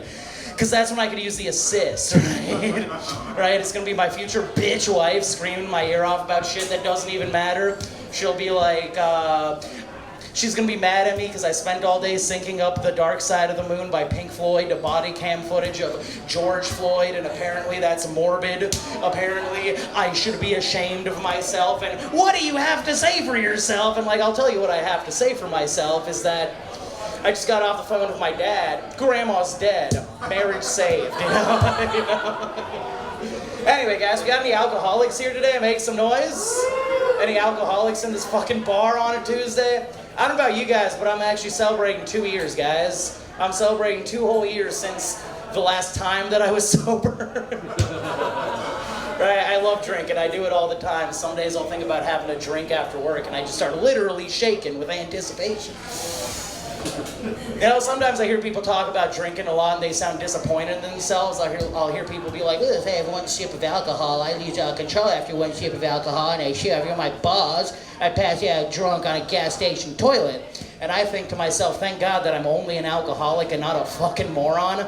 I think I did it, guys. I think I found the difference between suffering from addiction and thriving.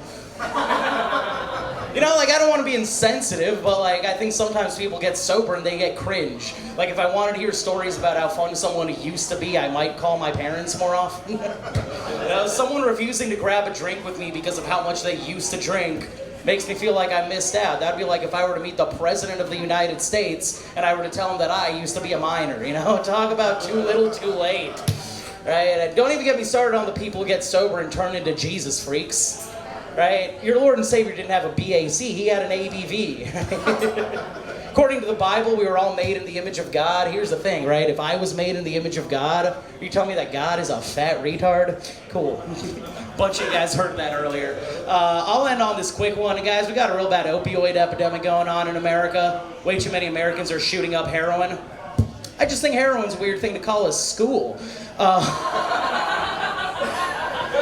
Keep it going one more time for Jacob McFadden. Say the fucking rectangle joke again.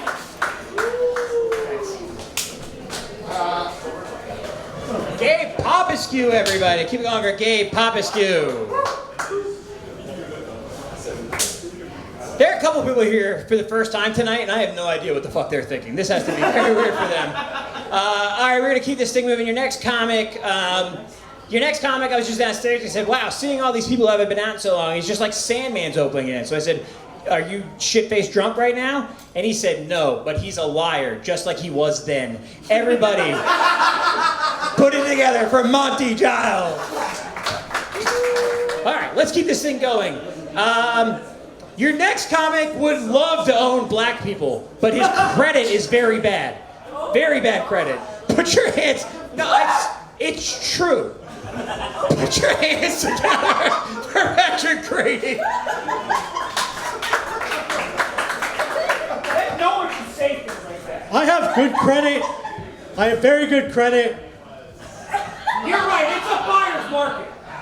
I just like to own stuff that works well. That's why I have a lot of Asians at my house.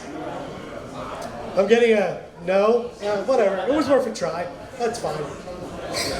Don't do the 6'7" thing, no. Listen, I have kids, and I hate it. Because they'll come to me and they'll be like, Dad, I'm bored. I'm like, you don't have drugs anymore? What the fuck is going on with your generation? How can you possibly be bored? Go find drugs. Get out of here. It's weird having kids. Father's Day's coming up, and they're like, Dad, are you finally gonna get the milk you left for all those years ago? And I'm like, I don't know.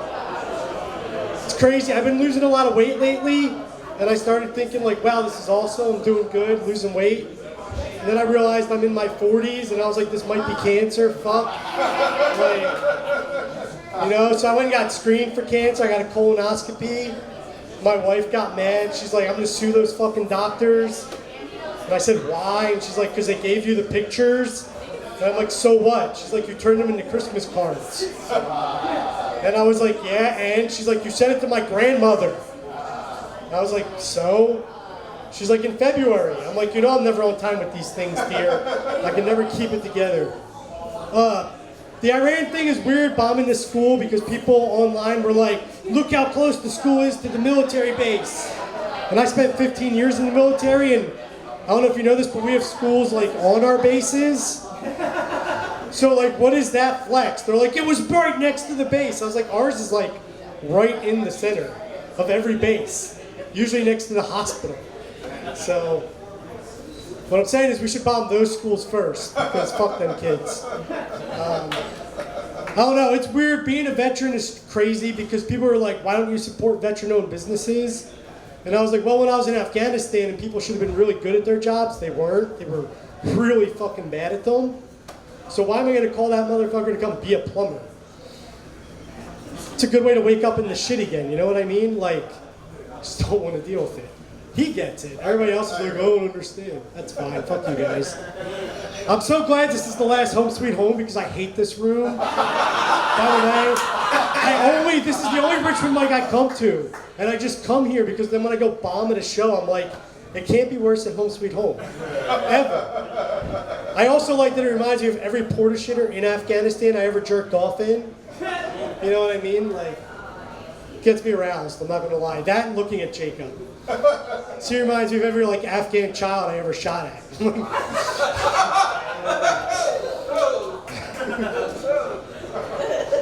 I didn't shoot at them on purpose. They were just in the way of the school. It's weird. No, I love this place. It's weird though. My wife I don't do anything for work. I have a fake email job where I sit behind a computer all day. My wife's a farmer. So I look out the window at her doing real work. You know what I mean? And I think like when I get hungry, I want to go ask her what's for lunch. But I don't want to get sweaty going outside to ask her to make me a sandwich. And it's crazy because when she gets done working all day, she's tired. And I'm like, come on, babe, let's go upstairs. Let's get it done. And she's like, I'm really tired. I can't. And I'm like, please. And she's like, I can give you a hand job. And I'm like, all right, I saw you milk a goat today. Score.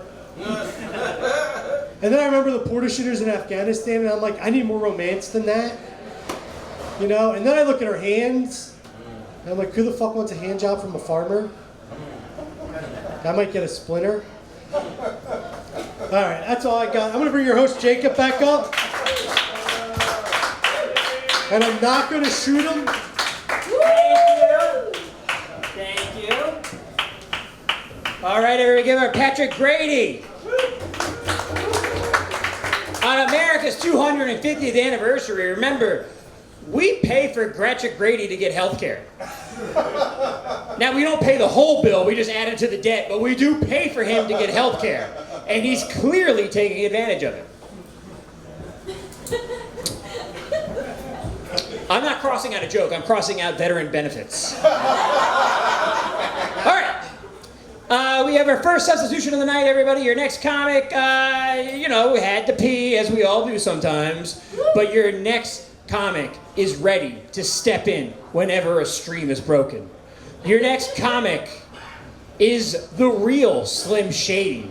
Everybody, put your hands together for a guy who's definitely fighting off those gay rumors this June. It's Blake Carlson.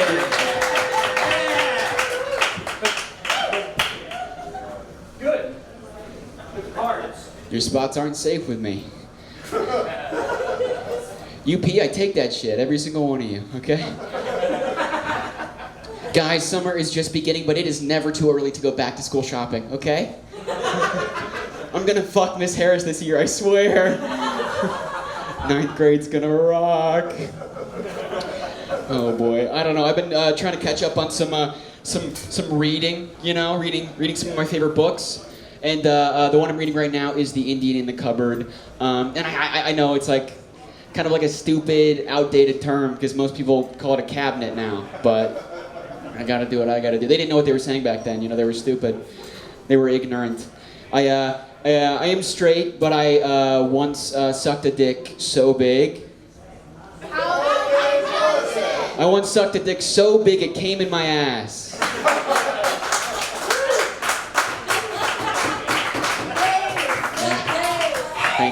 Thank you. Takes a very cooperative internal system. I saw a balding white man on the way here and I yelled out, "Danny!" And it wasn't Danny. I think what should have tipped me off is that he was riding a bicycle. But I did think it was him, I really did. How bigoted do you guys think the Richmond vampire is? That motherfucker's old, yeah. Are you kidding? You ever met someone so racist you get slur to go? You hate everybody. I think that'd be a pretty cool name for a racist vampire. Count Slur to go. I got fired last week. That wasn't fun. I know. I was working at the sexual harassment factory and I just wouldn't do it. I just refused. They were like, if you don't massage Rick right now with the oil, you're out of here. And I was like, suck my dick. And then he was going to do it, and I was like, oh, I forgot where I was. You know? Damn. The first bi person I ever met was in the high school locker room, and he said, I want to fuck your butt. Yeah. Just guy talk, you know? But then he said, don't worry, I'm not gay, I'm just bi. Phew! Oh, that was gonna be awkward. It's I've thought a lot about it, you know, and it's kind of like he was saying. It's kind of like he was saying, you're at the top of my boys list, but there's like a ton of other women I want to scare first, you know. So now I'm just counting down the days till I run into him in my hometown. He's like, I'm gonna start boys soon. You know? Looking good. I don't want to fuck your butt anymore. My topping days are over.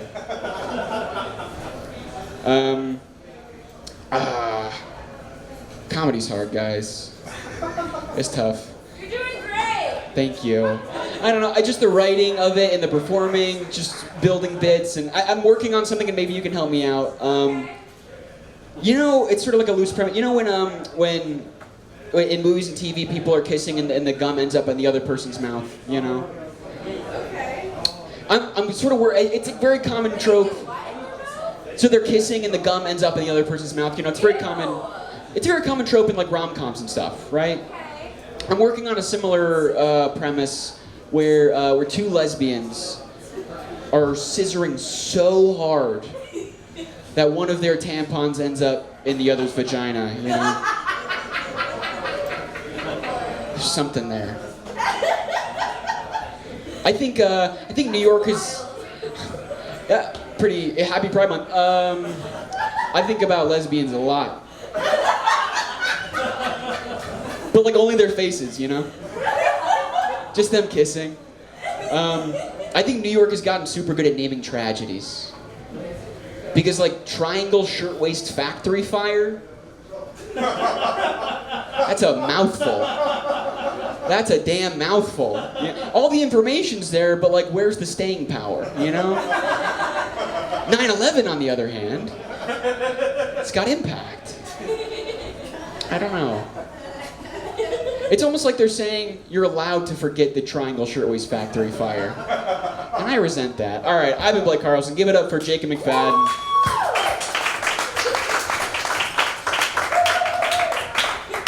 Carlson, everybody, keep it going for him. All right, guys, we're getting into what I would call the good part of the show. Does everyone who went earlier feel bad about themselves now? Because I don't care, I'm leaving. And these White Claws have finally started taking effect. So a couple more tributes and I'll cry. But please don't do that. That would be sinful. All right, your next comic coming to the stage, everybody. I don't know this guy from Adam, which is just as well because his name is Matt. Everybody put your hands together for Matt West.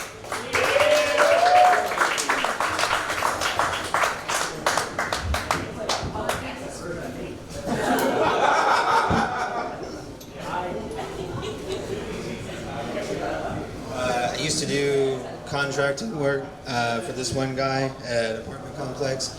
I would always try to find quicker or easier ways to do things, so eventually he gave me the nickname Shortcut, which is funny because he hung himself. I once met a girl who didn't like to say or hear the word rape. She preferred the euphemism, the R word. I said, that's retarded.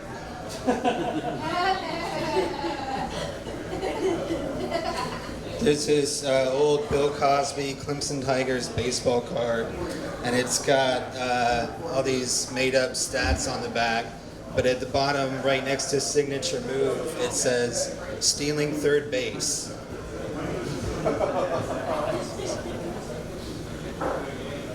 My wife is always telling me to put away my laundry. I don't know what she's talking about. I haven't done laundry in months.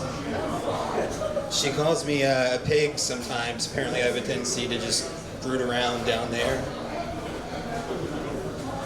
Sometimes to mess with her, I'll leave fake hints around the house that I've been cheating on her. Nothing obvious like a condom wrapper in the trash or anything like that.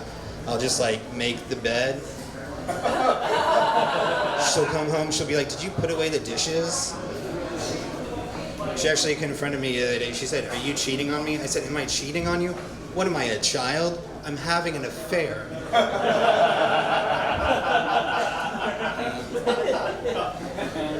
We recently had a baby. It just seemed like the right time, you know. We're both getting older, no amount of like exercise and supplements is gonna reverse the effects of aging. Need that baby's blood. Adrenochrome, have y'all heard of this?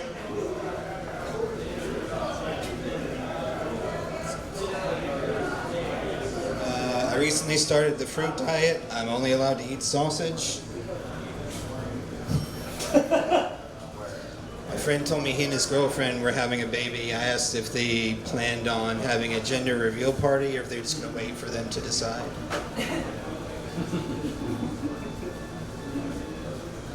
My grandparents are getting old now. I try to take time every week, call them just to say, hi, this is Tom from American Express. We've noticed some unusual activity on your card. For verification purposes, can I get the full card number followed by the expiration date? I once saw a bumper sticker that said, choose life. I don't know what side they're on.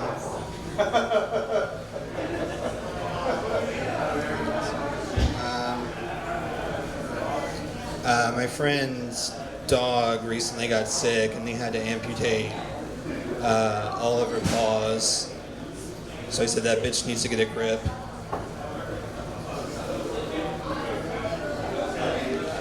I've always had a problem with road rage, but I have a kid now, so I've had to learn how to keep it under control. The other day I was driving to the store with him and some car cut me off out of nowhere. They started honking their horn, they slammed on the brakes right in front of me, and I started to get angry, but then I remembered my son was in the back seat, so I stopped. I looked back at him, and you know what I realized? He wasn't there. Y'all ever been driving around, you see someone with their drink on top of their car? Babies don't stay like that, they just fly right off. All right, that's all I've got.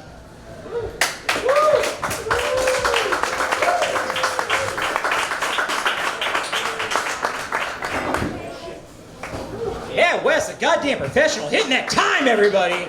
Give on for Matt West. All right, now let me turn off his alarm. All right, everybody, we're gonna keep this thing moving. Your next comic.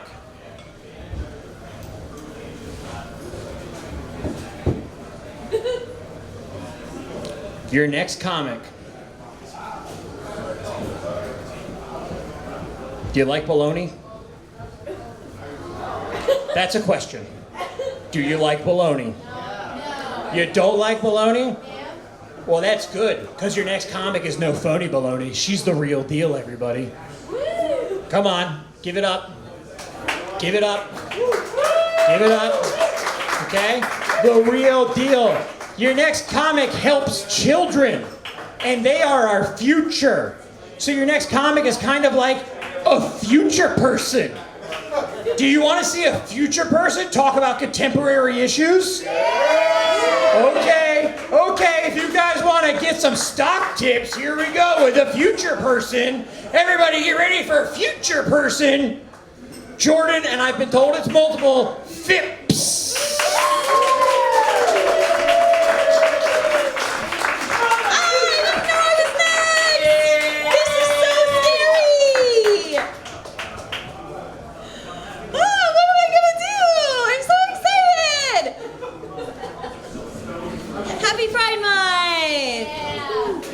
Yeah, Jacob, you leaving here for your family's pretty fucking gay. I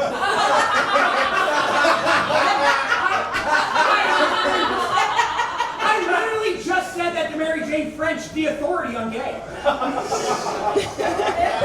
Happy Pride Month, Jacob McFadden. I have been dating recently, and I really liked this guy, but he wasn't interested, and I should have known. It's fine, by the way. But I should have known it wasn't gonna work. When he sent me an NPR article, he's too smart for me. I like Reddit threads. I liked Ballerina Cappuccino before AI stopped being funny.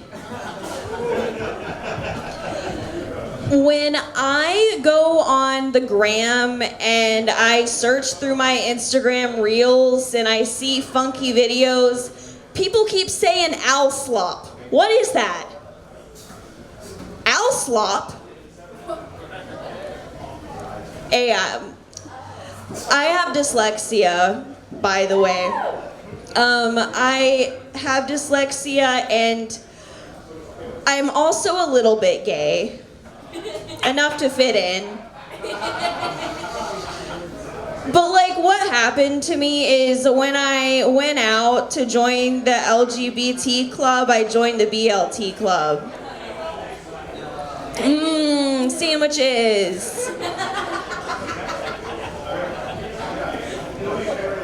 I wish you had a gimmick, Jacob.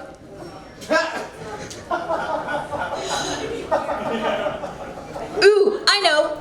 We can talk about my experience at a hardcore concert. So, like, I went all out, and I had like a chain with paper clips, but then I was like, wait, what if I want to mosh? So I like took the safety pins off. And I was like jumping the whole time. It was so cool. And my feet really hurt afterwards. The one thing I got right was I wore Docs. I didn't think my feet would be an issue. The bitches were on backwards the whole night. I'm still recovering. This kind of feels like a family reunion, or like a late series reunion, and I just feel like the weird season 5 character.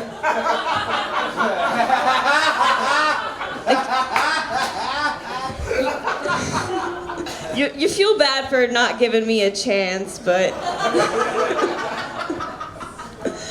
who are you people?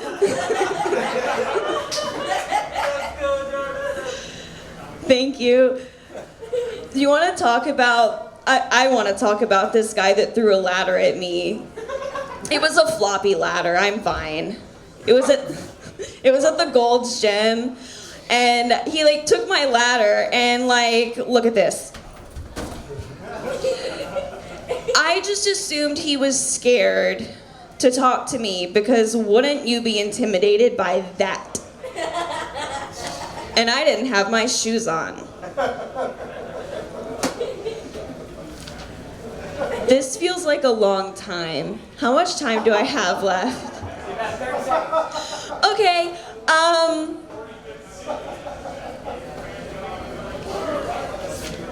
don't know. Everyone holler for Jacob McFadden. He is a dad. Isn't that nice? Give it up for overpopulation. Bye!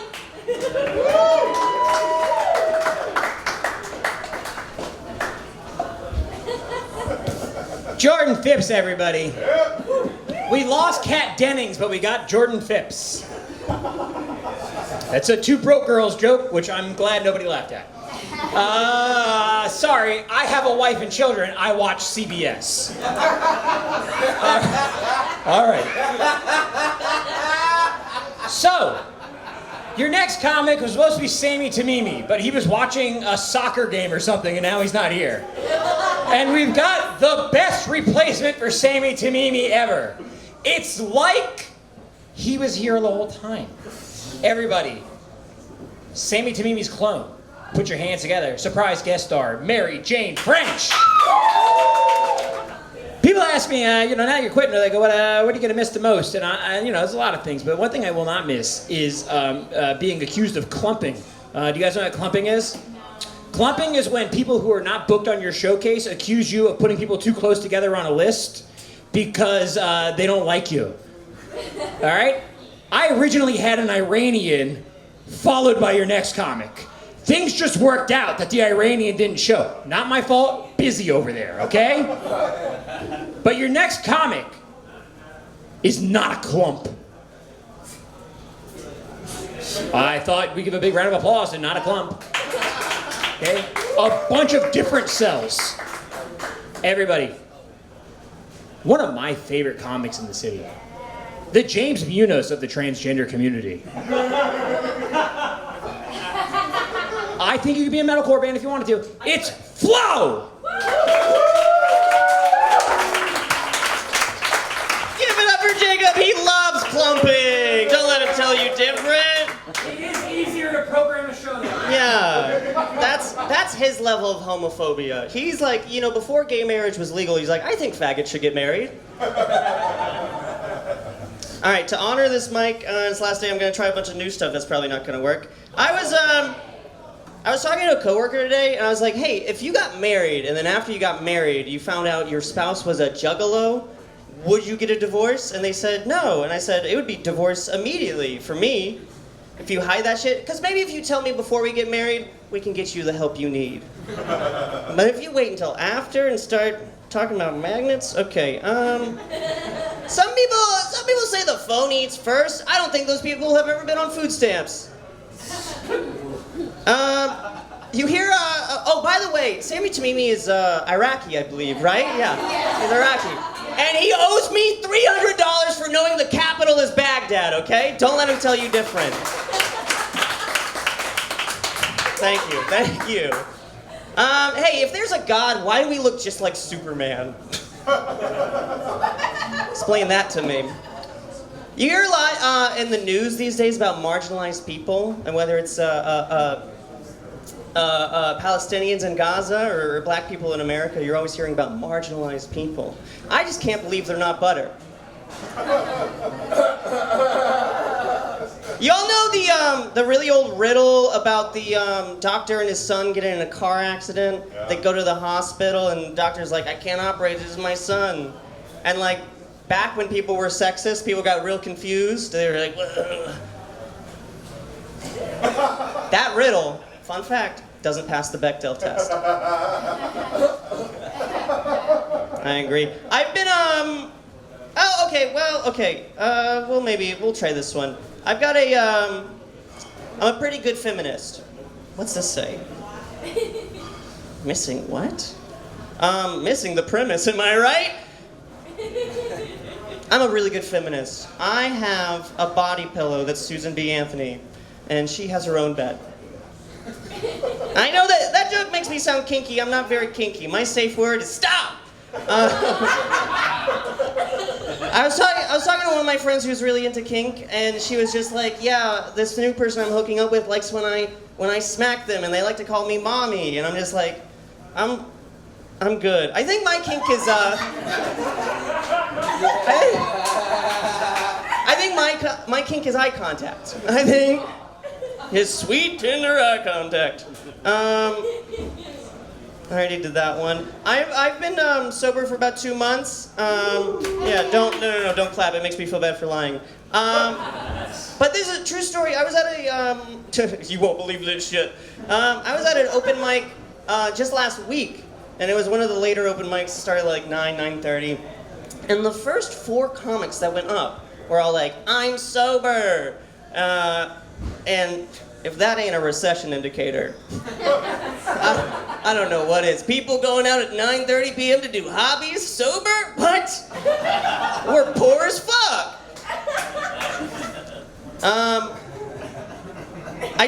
I smoke a lot of weed still, which some people call California sober. I don't like that term. It's a little too gay for me. I also don't like the idea of just tacking on a state name and calling it, you know, whatever sober. Like, if I only do meth, am I Florida sober? If I only do heroin, am I Ohio sober? If I only do fentanyl, am I Virginia sober? I'm noticing all these are swing states. I don't know what that... No, okay. You're right, swing states aren't funny. They're a serious matter. We need to campaign more. I spent all day goon maxing, and I really like this maxing suffix. It makes a lot of my really negative qualities sound really good. Like, I didn't smoke too much. I'm chill maxing.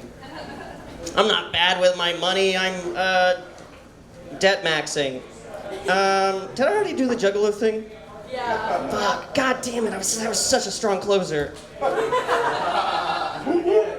I'll leave you all with this one. I've decided to name my keys in order to, like, maybe have them be easier to find. I named my keys Marquise. And so I just spend all day yelling in my apartment, Marquise, my keys! My keys! Have you seen my keys, Marquise? Marquise, my keys! Jacob McFadden, everybody.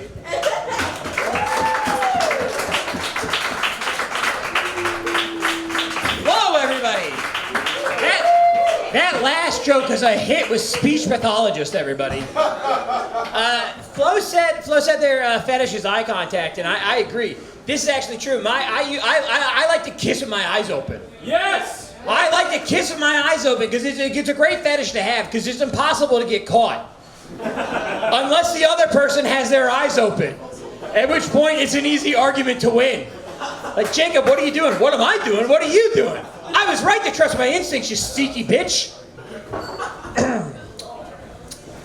Year 1.5 of comedy, I wrote that one. Thank you. All right, your next comic, everybody, coming to the stage is our second surprise jump-in guest. Everybody, you'll recognize your next comic. He's from the white supremacist open mic that happens at Vazen. Make sure we get that on tape. There's a white supremacist open mic that happens at Vazen. Happens once a month. They're very proud to host it. They've been hosting it for multiple months. They love it, and they should lower the price of the Otter series. Everybody, a white supremacist mic at Vazen. It's your host, the white supremacist, Sam Nelson. He is very good at being white, in fairness. Jacob, I find what you just said absolutely despicable. We're at Basic City right now. Can I just say, Flo? Oh, you like eye contact? I guess you're not getting any type of pussy off my autistic ass. I went through and I chose a lot of stupid ones, and I hope that's fine. I just got out of surgery. I just got a rib added, so I stopped sucking my own cock. Thank you. My friend recently told me that I look like I eat the pussy with a fork and a knife. I mean, yeah. I don't want it on my hands. Whoever said that men and women can't be friends has never had their concubines and eunuchs conspire against them.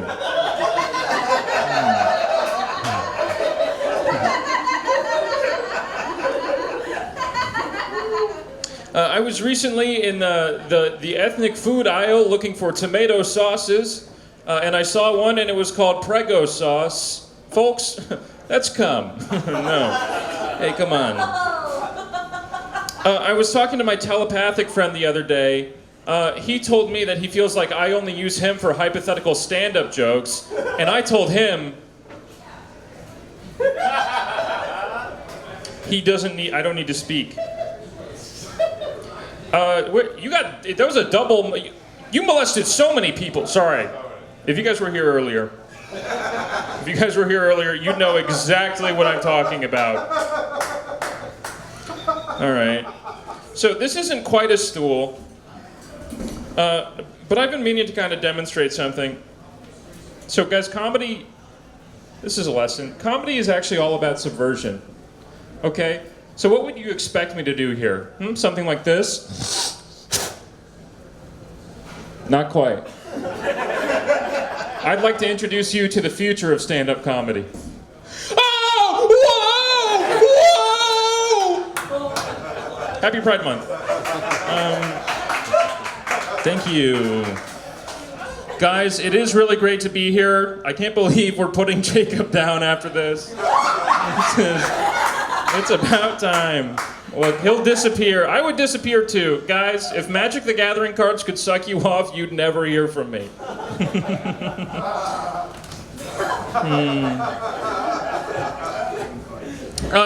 Did anybody in here get bullied as a kid? Yeah. I did too. And people, they would come up to me and they'd go, Sam, if your hand is bigger than your face, you have cancer. So the first thing I do is use the only diagnostic tool they had given me, and I'd put it up here, and then they would slap it clean into my face. So not only have I learned that I have a terminal, life-threatening disease, but now I can't trust anyone.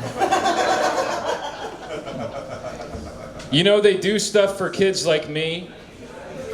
The Make-A-Wish Foundation, round of applause. That's enough. No. They make anything come true for these kids. They want to meet their hero. They want to go to an amusement park. They want to meet Danny McCabe. Anything, and they'll make it happen for these kids. I'm just wondering, why don't these kids wish for smaller hands? Okay, so I'm gonna get a little bit sentimental. I was super scared to do this mic at first because it's a fundamentally anti-comedy and anti-life space. Hosted by one of our top racists. But I realized that you kind of have to lean into it a little bit, not in a way that will get me canceled. And this was one of the first bits that I did, the first time I ever did this mic, and I had a ton of fun. So this is an impression of a Spanish guy who's really scared of Spider-Man. You know, Spider-Man is so scary. I go to the store to pick up some cigarettes, and he stick me to the side of the store.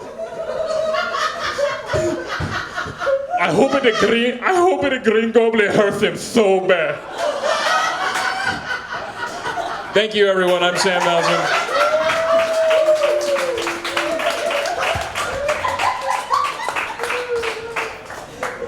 Sam Nelson, everybody. You are Sam Nelson. Sam Nelson, Sam brought up that classic childhood trick where they have you hold your hand in front of your face and they slap you. That's nothing. I went to Catholic school. For our spelling bee, they made me bend over and grab my feet and spell run. I'm just kidding. The priest thought I was ugly. Your next comic. No one thinks your next comic is ugly. In fact, my son has a crush on your next comic, which I thought would abate after not bringing him around her over a year. And it hasn't, which is weird. And that means every time I look at your next comic, I'm like, fuck, in 20 years I have to deal with this. Everybody, put your hands together for my future, Emilie Erbland! Cheers. Jacob, I'm sad you're going to be moving to North Carolina. Did y'all know Jacob is moving to North Carolina? Yeah, boo. Did y'all happen to know the human to hog ratio in North Carolina? Anyone? It's 1-to-1. Did y'all know that?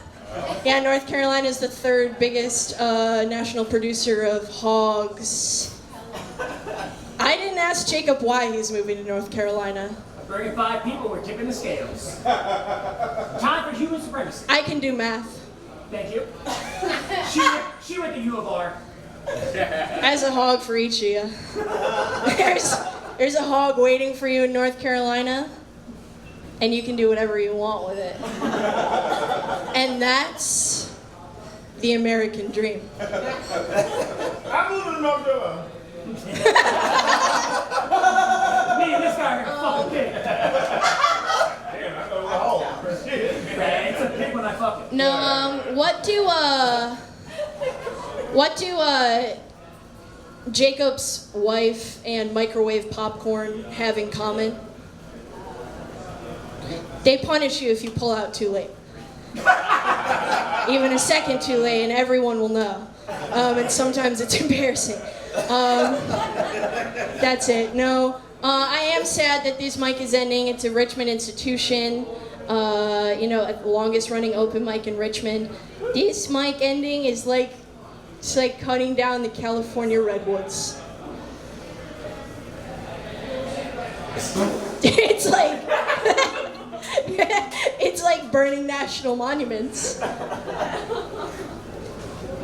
Federal crime. It's a federal crime. It's sick and wrong.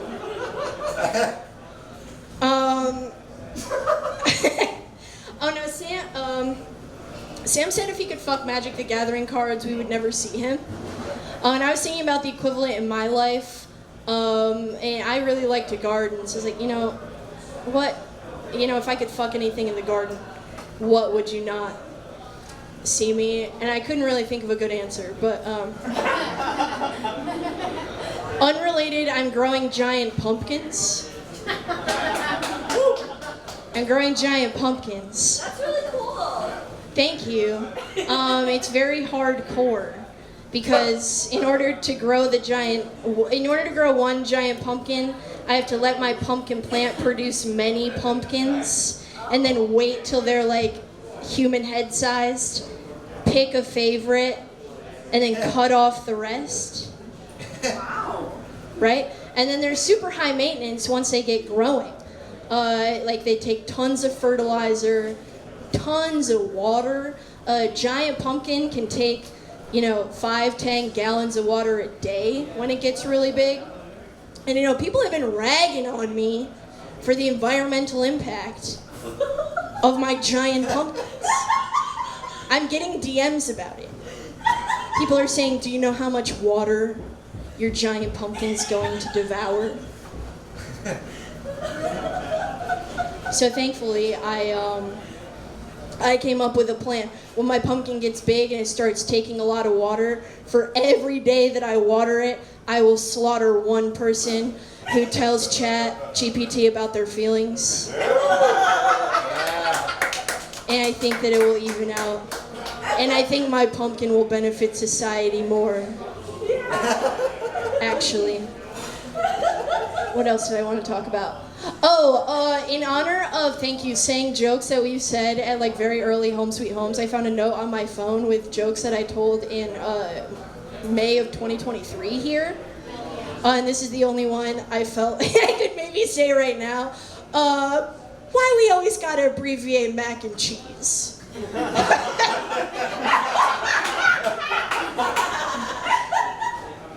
It's macaroni, right? Picture for me, if you will, if we abbreviated other pasta dishes like so. Fat Alfredo. That's an Italian SoundCloud rapper. Spag and meatballs. That's a slur for your gay lover who also works at Tyson Foods. Anyway, I'm really happy it's Pride Month. Everyone give it up for Pride Month. I thought it would be like Shark Week. I've been on Animal Planet for like 2 weeks straight, man. And where's the lions? Okay, I'm done. Thanks, Jacob. Emilie Erbland, everybody. Emilie Erbland. A lot of people don't believe that Emilie Erbland is growing giant pumpkins. And that's just because she's wearing a sweater in June. Sorry, that joke was written by my 4-year-old. He has a crush on Emilie Erbland. And this is true. People don't know, I used to be a professor at VCU, and one time I had to go to an interdisciplinary conference, and I met an English professor, and of course, as an English professor, they'd be like, Oxford commas are evil. And so my example was macaroni and cheese. And instead of giving me a reason why with a PhD in English, that's not a good example where you would need an Oxford comma, they were like, shut up. And that is why I still feel superior to everyone I meet. All right. But your next comic, I don't feel superior to him. In fact, I know he's better than me. In fact, if you guys don't know this, he's taking over the mic next week. Message him right away. It's CPT. All right, we are down to our final couple of comics of the evening. Are you guys ready? Finally, we're getting to the good part of the show. I know I said that before, but now we're getting to the good part of the show.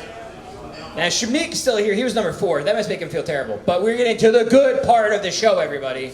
Are you ready for your first good comic of the night? And by the way, this is not putting too much pressure on the next comic. The next comic who, when I told I was getting my son baptized, chided me and said, "Is that your decision to make?" And the answer is yes, it's my son. Yes, it is my decision to make. Your next comic is an anti-Catholic bigot.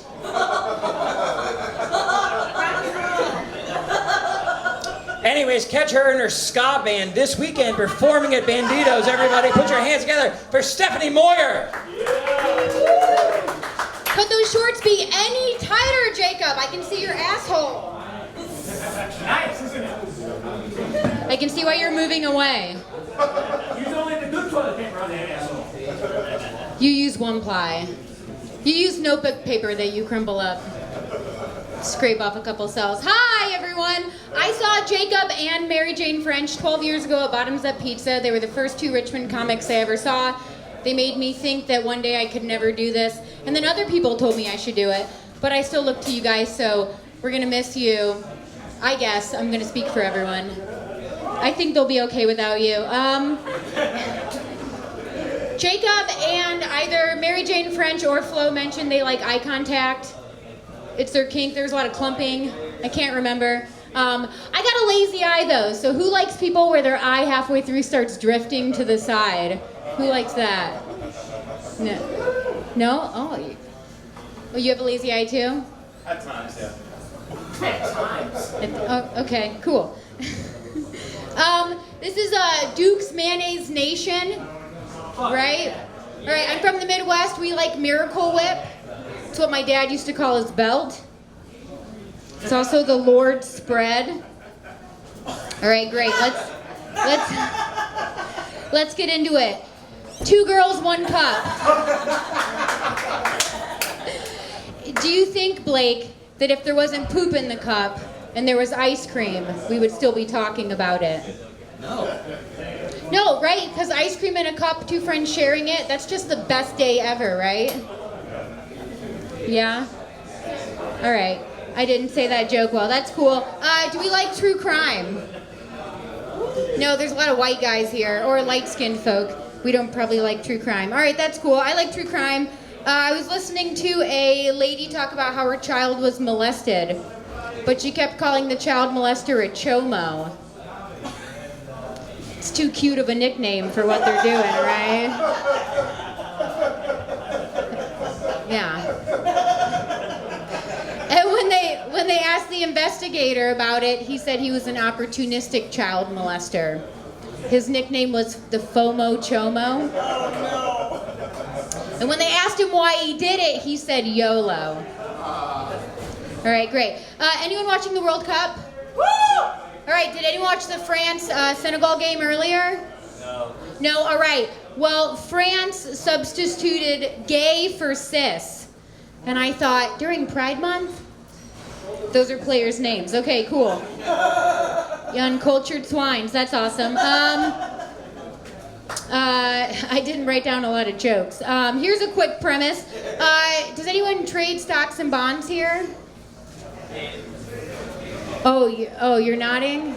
All right, I'm not going to tell the other part of this joke then. All right, so I think people that trade stocks and bonds were potentially slave owners in their past lives. That's why I didn't want to say. I agree, I concur. Good joke. Or when you were a child, you did like Pokemon cards and you decided you wanted to get fucked one day, so you went to stocks and bonds. Oh, okay, great. Great, double down. Named Pikachu. Awesome. All right, last joke. Did everyone hear that Jeffrey Epstein's penis looks like a lemon? You did? All right, great. Egg, okay, well for this joke, we're gonna say lemon. All right, great. Same shape, same filling. Still makes your face go, right? When you eat it. All right, so, he's sex trafficked, which is really sad. But I was thinking, like, what if he pulled a Paul Newman? Like Paul Newman made salad dressing. What if Jeffrey Epstein put out a line of flavored lemonades for kids? Just a little bit of cum in there, not a lot. Just enough to get his point across. And then we wouldn't talk about his island the same way, right? It'd just be like a lemon grove. We'd be really excited for it. All right, let's bring Jacob back up. Goodbye.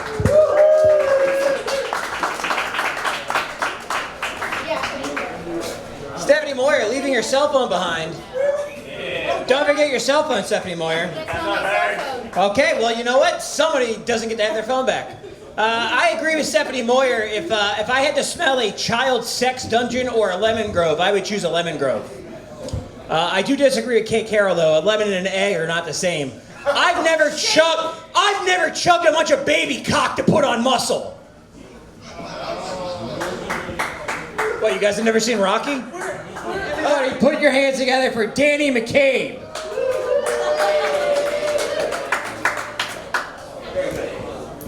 Jacob, I keep telling you, it is an 8-year-old's penis. As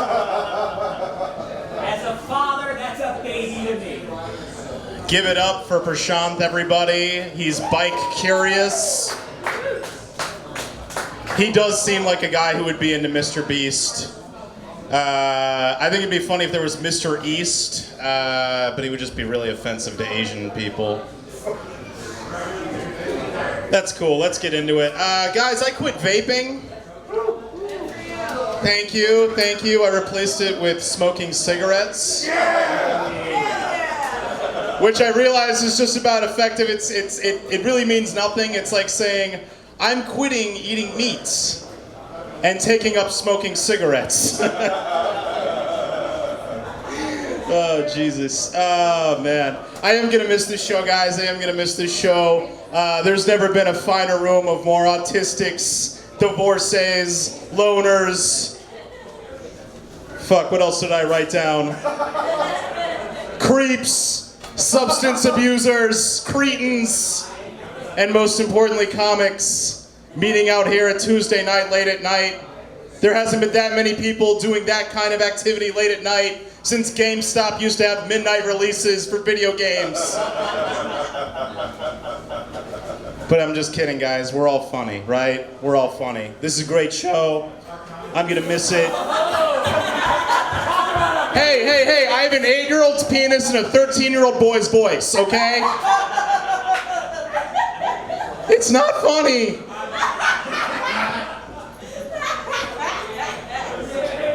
I'm just kidding. Who am I to insult you guys? I'm what's known as an ethical incel.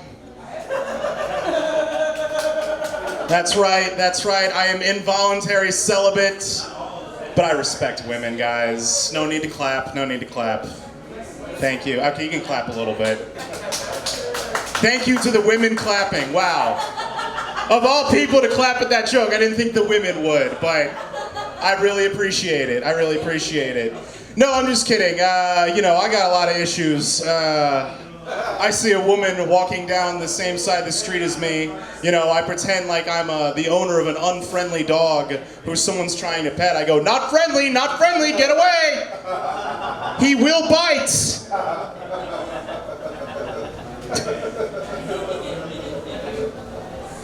If a woman I'm interested in ever puts me in the friend zone, I will make her think that it's my idea.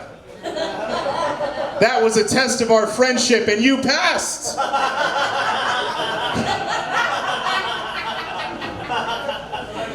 Seriously, that would be crazy though, right? Wow, you actually thought I was into you? Ugh. No, I'm crying for a different reason. Just kidding. I listen to all female voices. I watch all female podcasts. And I do not sexualize them. Where's that clap? Thank you, women. Call her daddy, call her Danny.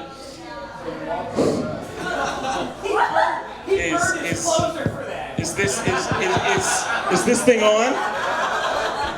I don't need that to be my closer. Maybe I do.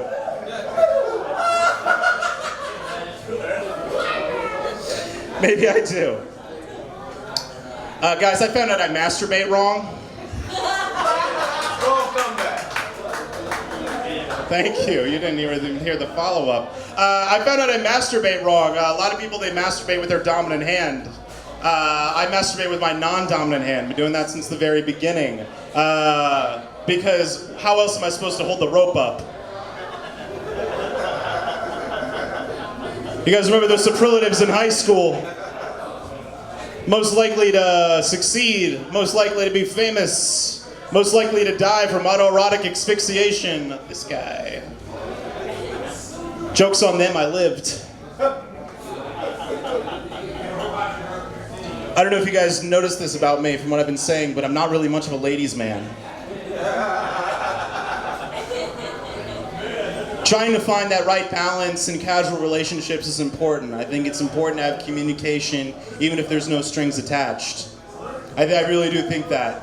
I think it's important to get kind of what you're into out on the table. One of these last girls I was talking to, she said to me, I like to be peed on, and I have kidnapping fantasies where I'm chained up in my own crawl space. And I said, girl, we cannot have the same kinks.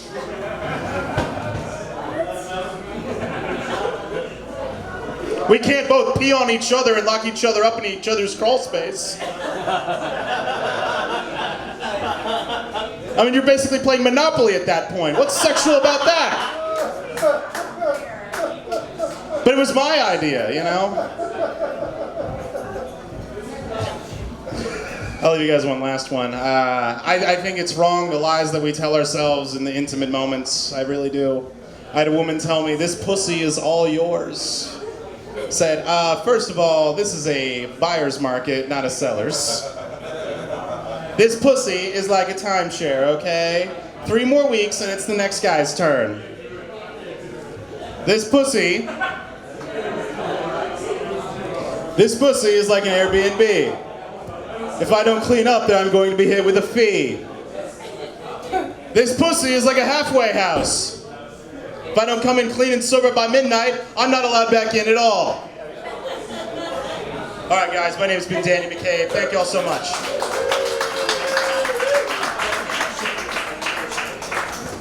Danny McCabe, everybody. Give it up for Danny McCabe. You know, over the years, people have asked me, like, why Home Sweet Home? Why have you stuck with Home Sweet Home so long? And I'll tell you exactly why. 2 weeks ago, that's 14 calendar days, Danny McCabe got up here and was so nervous he spilled an entire beer on his joke notebook right here on this piece of metal. And every comic tonight has noticed their notes haven't moved an inch when stuck to this piece of metal. Because in 2 weeks, no one thought we should clean up that thing that gets ants all over the bar. I love this place. All right. Now, before we bring up your next comic, I'd like everyone to know that Nadine Donnachie made a sugar cookie pie that said, "We will miss you, Jacob," until I ate and missed. Now it just says, "Will you, Jacob?" And please go have a slice. And some people say it's fucked up to bring up the comic from Africa before you give away free food. And I think it's not fucked up. I think that he's in America now and he can earn his own goddamn food. That's the point of this country. USA! USA! US! His mom's the refugee, not him. Put your hands together for Louie Carroll! Free pie, everybody! Have some pie. Whoa! That was awesome. I like how Jacob had like a racist arc, you know? Like when I started doing this, he was like, "Get off with the guy from Africa," and now he's like, "Yeah, he's American." Hell yeah! That's how Home Sweet Home ended. Roll credits. Give up for Jacob, guys. Give up for Jacob. I like how he's dressed for 10th grade gym. My peak. Oh, your peak. Your end.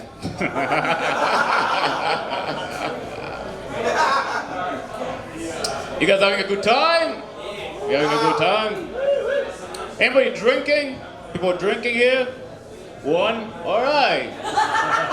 We have a bunch of squares.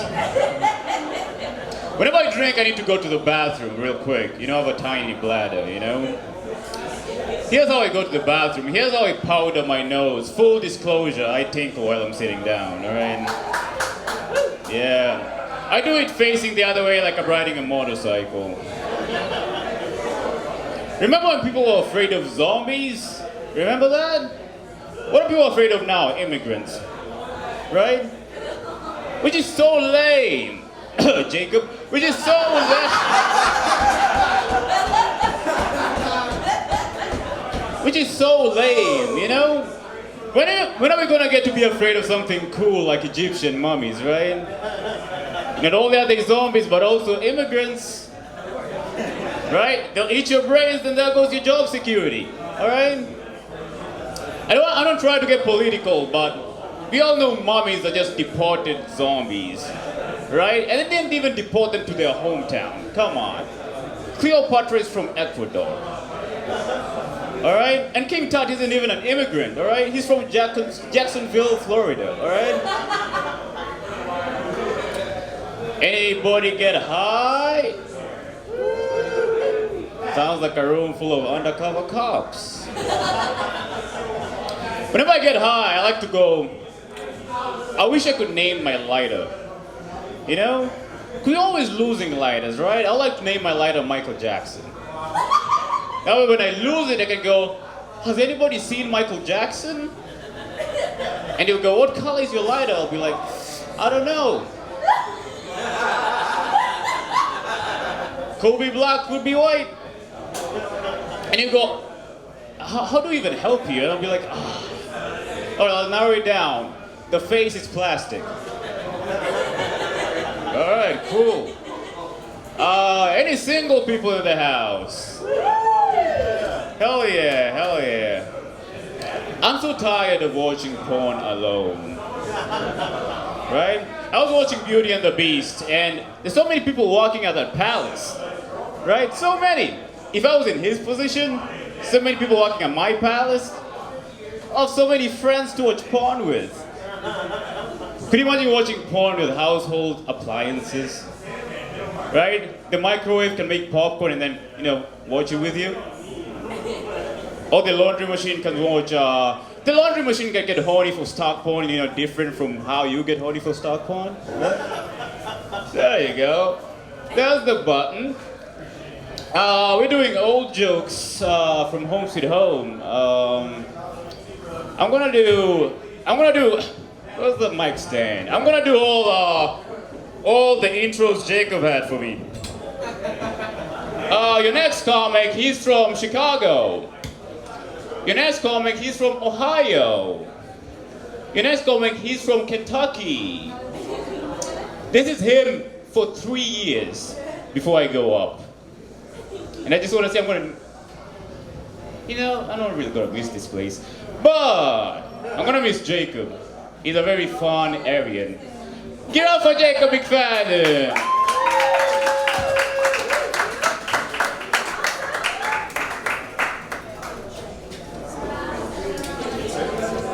That would have been the perfect time to pull out a perfect American accent. If you just went, and after all, for 3 years you did that. And I'd like to thank him for it, Jacob McFadden. You saw right through me. We would have all laughed. Instead, we all know you got here through immigration fraud. No. Guys, we're down to our final couple of comics. Okay, thank you. That's wooing me leaving forever. I'm kidding. By the way, the cookie pie thing was real. Do you guys want a cookie pie? It's there. Please have some cookie pie. It's very good, and if you don't have it, Nadine will be sad. All right, your next comic coming to the stage. This guy, we had to put him up near the end of the night, because as I know this man, he runs a ghost tour. Oh, spooky. Can't have that when the sun's up. Your next comic is a professional ghost, everybody. Put your hands together for Mr. Creepy. It's Bryce Thompson. Mr. Creepy!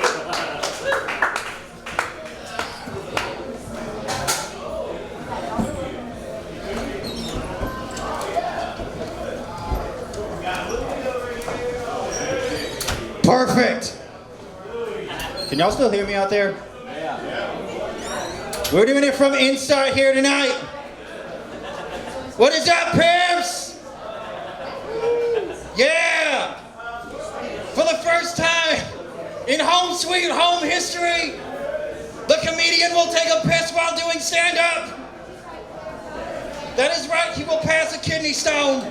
This is like the 8th time that's been done. Damn it! Everyone left already, that's awesome. The crowd ghosted the tour guide. My name is Bryce T. It's gonna be sad leaving Home Sweet Home. Jesus, the only time I'm gonna see the roof like this is in a meth head's car. I'm just kidding, they don't keep their car that long and it lasts for 2 weeks. I do ghost tours though. It's fun doing ghost tours in Richmond, the capital of the Confederacy. Very uncomfortable place to give ghost tours. It's like the thing you see walking around with a white sheet. That's not a ghost, that's a wizard. And they're casting nothing but fireballs and racial slurs. Speaking of racial slurs, I was in DC not long ago for work. DC traffic is amazing. By that I mean I'd rather just jump off the Golden State Bridge. I road rage for fun, it makes me back pace. And I had my most fun road rage I ever had at work. Some guy cut me off and almost clipped me. I said, bitch, I'm gonna go home and I'm gonna fuck your mom in the ass and teach her what it's like to get love from a man who doesn't have a pig dick. My coworker hyped me up, they said, you gonna fuck his dad too? I said, yes. I'm gonna suck him off and I'm gonna spit it directly in his mother's mouth and teach her how to swallow.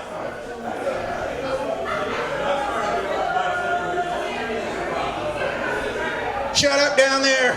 I'm not hearing myself bomb enough. It's just like home. It's awkward and silent, and everyone's just staring at me. Very familiar to Home Sweet Home to my home, because I grew up in a divorced household. My parents got divorced, and I went to divorce therapy. And at divorce therapy, they had us sing a happy and you know it version of our own. Everyone had something creative, something nice, something lovely. I did a version of happy and you know it sounded like this. If your parents got divorced when you were young, if you're living on welfare where you're from, yeah, you'll only see your father on the weekends in the summer, but we're just all here to have some fun. I'm glad you two liked it. They did not. People started crying, getting really upset, just like at Home Sweet Home. My teacher pulls me aside and goes, Bryce, that was very unwise to do that. You're good.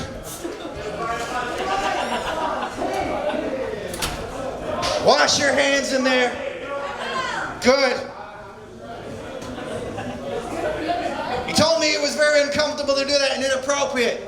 But he says, God damn it, Bryce, was that catchy? Yeah, exactly. I'm not doing that.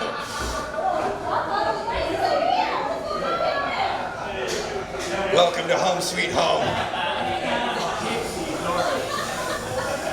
Good Lord, what have we done here? I've done crowds left and right. I've had crowds of variety. In fact, one of the crowds I had, there was a baby in the audience crying the entire time. And I got upset. I confronted the mother to this baby. I says, ma'am, this doesn't show you as a bad patron. It shows you as a bad parent. But not me. I'm a good parent. I left my kid in the car. But I'm just kidding, I don't have a kid. Or at least not anymore. Because my name is Bryce T. Let's bring Jacob McFadden back up here.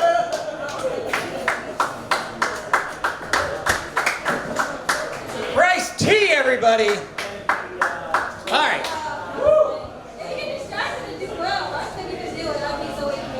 We are down to our final. Honestly, we have one comic left on the list, and then someone, through the persistence, I'm going to put on the show. That's you, Kate. I know, I never messaged you back. I know you did. I'm so busy. But, you know, Kate and I have been like this for years, so I'll put you on. All right. You can say no, too. I can't say no. I'll be Oh, actually, it doesn't matter if I'm canceled anymore. Your next comic. Your next comic, everybody. By the way, how was the pee? Was it good? Yeah, I washed my hands. That's good. You want to smell them? No, I do not. This is the screenshot for the video, Silver. All right. Your next and final comic, everybody. Everybody put your hands together. This guy normally brings a bunch of his friends out to watch him perform. But tonight, he went at the very end, so they all went home. Everybody put your hands together for Evan Fagen. Hello. What year did this show start, Jacob? I don't know. It's like 2015, 2014, 2016. But nah, it's before Trump. 2016. No, it's before Trump was even a thing. 2015. Yes, that's what you said. I said 2015. You are. This is why Kate and I go back and forth. I said 2015 that you argued. What better way to end out this open mic than with somebody who was 12 when it started? Unless you are hard. 12 years old.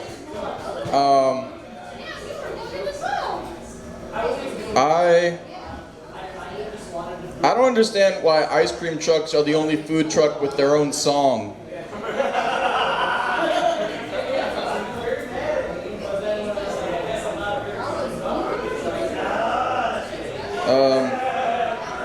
My mom's mom died recently. It was pretty sad, kind of. She was pretty old, but it was sad. But the nice thing was that a lot of her more like estranged family members all kind of were able to reconcile and go to the funeral. Nothing brings family together kind of like a death in the family, except a really big vacuum.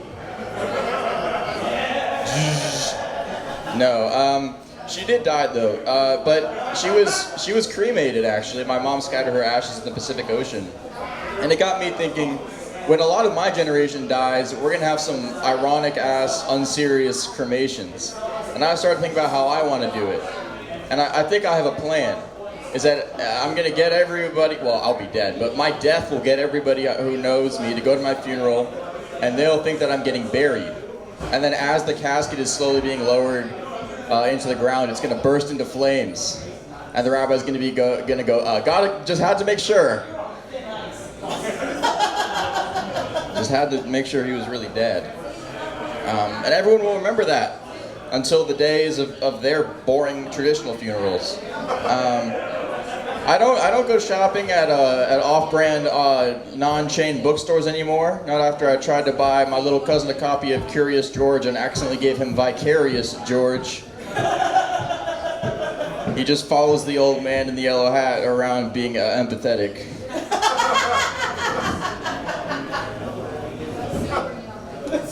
I saw the aftermath of a car accident a few weeks ago, and one of the people in the car accident, there was a car that across the street that pulled up, and a guy ran out with a sandwich and water bottle, and gave it to him, and then he ran back to the car, and we asked the guy, I was there with my friends, we asked the guy, are you DoorDash? And he's like, yeah. And then he got in his car and ran a red light right at the intersection, and the cop who was looking at the accident was like, ah, fuck. So we started laughing at that, and then the family of the other person in the car accident showed up and saw us laughing at their car accident. And we were like, no, it was something funny just happened. That's crazy. DoorDash into a car accident? What do you tell the guy? Oh, put in notes, I'm the guy in the truck on the curb. I don't know. It's a weird world we're living in with modern technology and all. I mean, if you had told me 10 years ago that Malala would be making Instagram Reels and Charlie Kirk would get shot in the neck, I would have been like, what's Instagram Reels?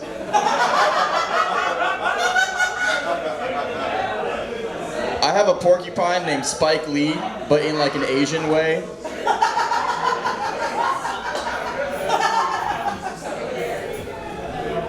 I think I'm gonna end out with, I looked up the first joke I ever told at Home Sweet Home. It was 2 years ago. I'm gonna close out with it. I like trim skewers, but the sticks make me poop weird. Thank you.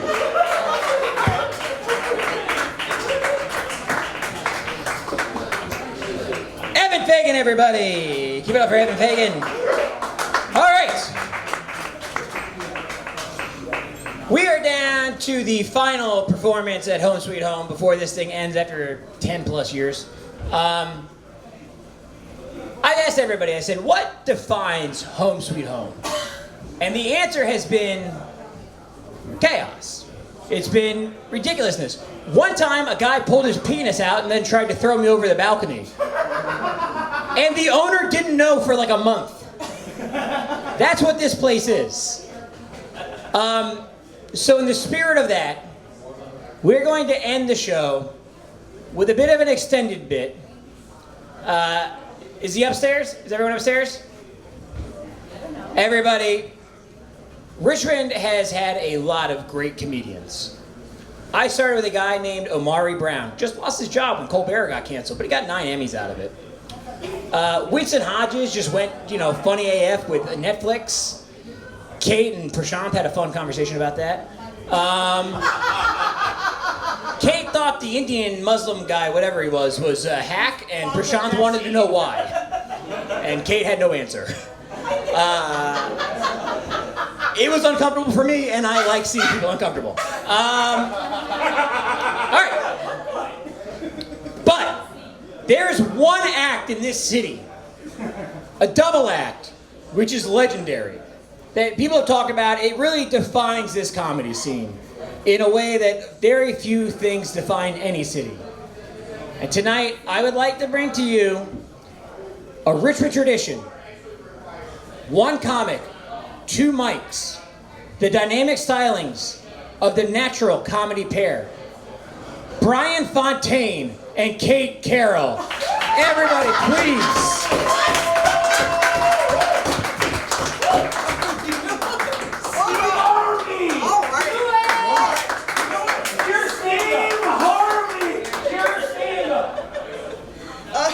You know what? Yeah, we've been doing this for years. This is actually we're actually old vaudevillians. We've been doing this on the circuit for about 45 years now. About 45. I mean, we used to be married. We're not anymore because I hate him. Please her anymore. Yeah, no, he just can't get it up anymore. Just to grab that microphone. Don't be like this Yankee. I stopped being able to fuck.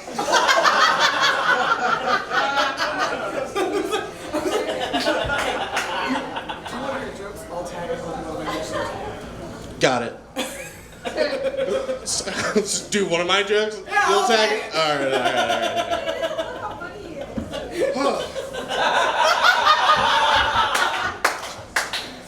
This is our fault.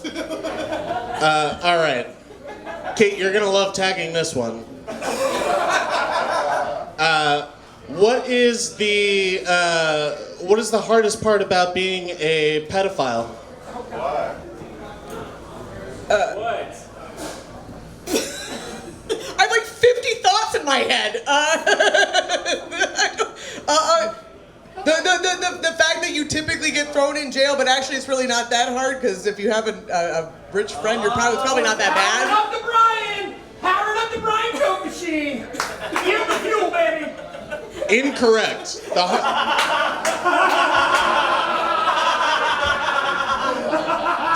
The hardest part about being a pedophile, Kate Carroll, is fitting in.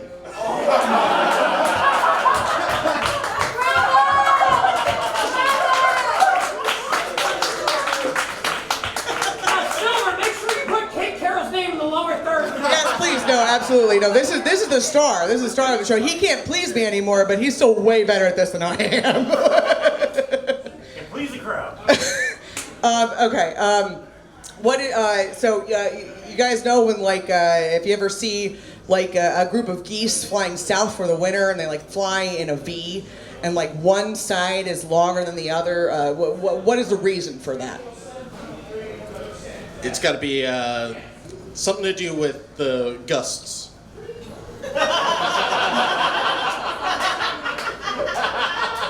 It's because there's more geese on that side.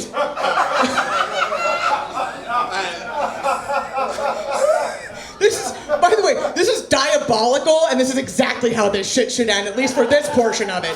Because I'm gonna be perfectly honest, I fucking came here knowing that you didn't see my message and be like, you know what, I'm just gonna sit here and surreptitiously write, assuming that you saw me, and I know that you were probably in the exact same fucking boat. No, you walked in a minute and a half ago. Oh no, so you're just tardy. So you're just late. Alright, okay. Alright, so one of us was here, the other one has to work.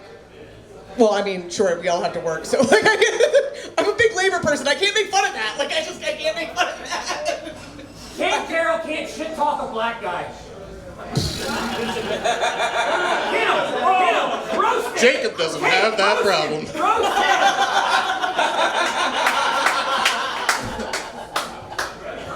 I mean, is it a takeout? I don't fucking know, man. Gosh, yeah. So I can't please Kate anymore. It's been hard. Shit at improv. It's been hard for me. It's hard dating because I'm actually banned from Tinder. Yeah, I did that. I got banned from Tinder and Grindr. And Skippies. Well, it probably had something to do with my bio, Kate. Well, yeah, probably. Yeah. What? No, we all see you, Stephanie. We know you fucked. We all see you. I know you fucked him. My bio said, not actually 34. I'm actually 15. As a freshman in high school, I'm purely looking for hookups. I thought that'd be a good way to do it. So I got banned from Tinder. Jesus Christ. Well, and that may have been at only because I was being an edgelord and I've been watching a lot of Joe Rogan. I thought that would be funny. But no, the real reason why he got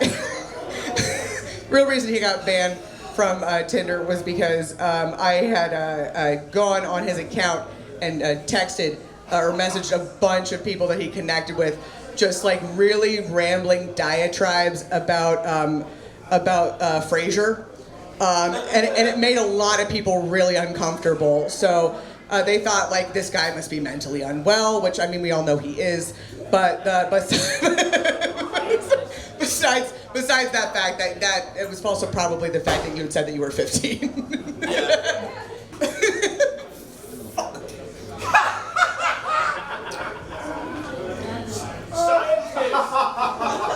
Scientists! This is all on fucking recording.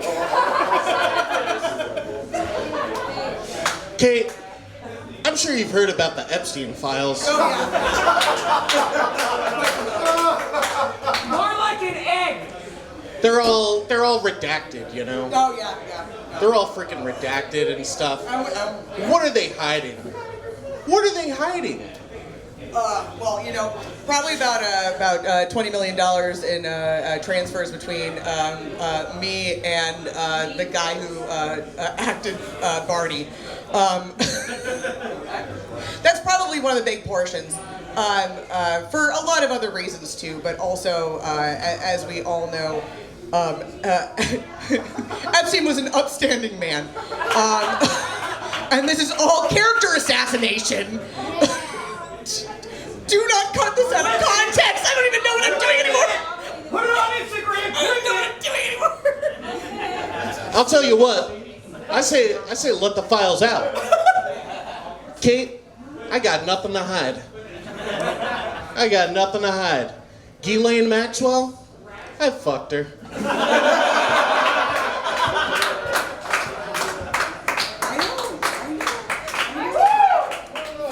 You see, Kate, we had matched on Tinder. Because you said you were 15. Because, yeah, You said he was I 15. yeah. It's a little callback. Hey, you like that? Steve Harvey joke! Yes, and that. You're the Steve Harvey joke! What? Steve Harvey! Which one? We both have Steve Harvey jokes. The actual black guy! Come on! You do a line, you do a line. You do a line, you do a line. Go back and forth! Bump those butts! Have you guys ever noticed that when Steve Harvey is on Family Feud, he like when he's talking to like black families, he seems like he's having like a really good time, but when he's talking to white families, it looks like a part of his soul has died.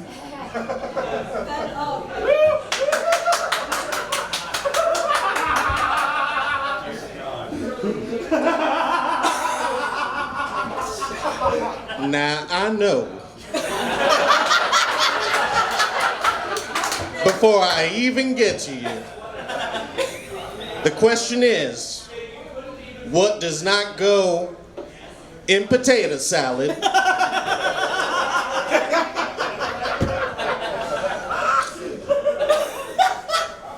3 out of 5 of y'all have said raisins. It ain't up there.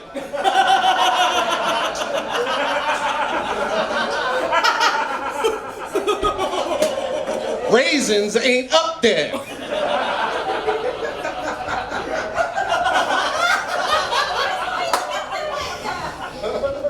What does not? What goes in potato salad? K. Carroll?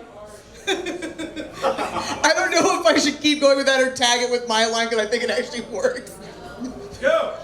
I maintain that the reason why he seems like his soul is dying is because shit like that fucking happens and he's actually like a demigod that's being punished for the rest of eternity by an elder god, and now he's being forced to fuck with horrible white people until the day his fucking mustache just rots off his face. Yeah, Steve Harvey sips of this, and white people in the rock. Yeah, right. All right. Just pretend Kate Carroll said raisins. Raisins.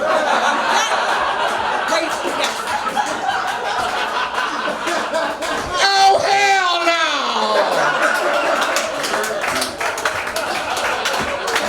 You might want to guess again, Kate.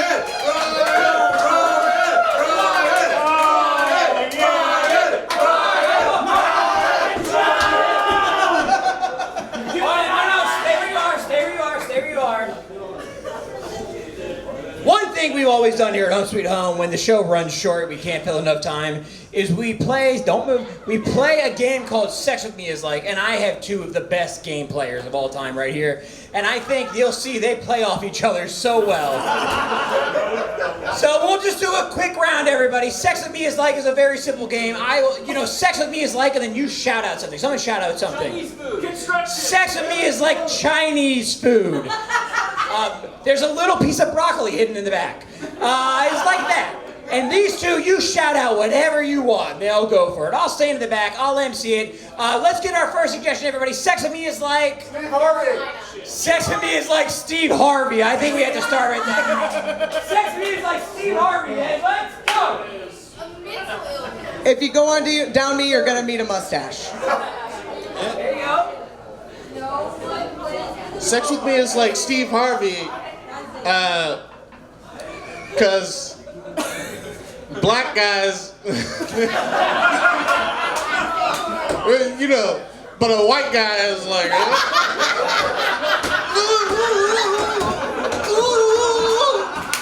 right, let's get another one. Sex With Me is like I heard chicken pot pie over there. Chicken pot pie. Sex With Me is like a chicken pot pie.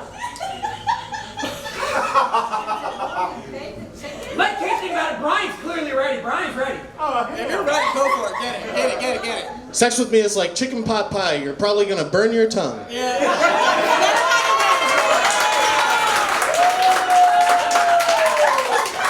Kind of what I was going for, but it didn't seem to make a whole lot of sense. So, sex with me is like chicken pot pie. You're gonna have a bunch of gravy on your chin. There we go. All right, let's get another suggestion, everybody. Another suggestion. Home Sweet Home. Sex With Me is like, how can it be better? Sex With Me is like Home Sweet Home. Sex with me is like Home Sweet Home. I do it most days, but I don't always enjoy it.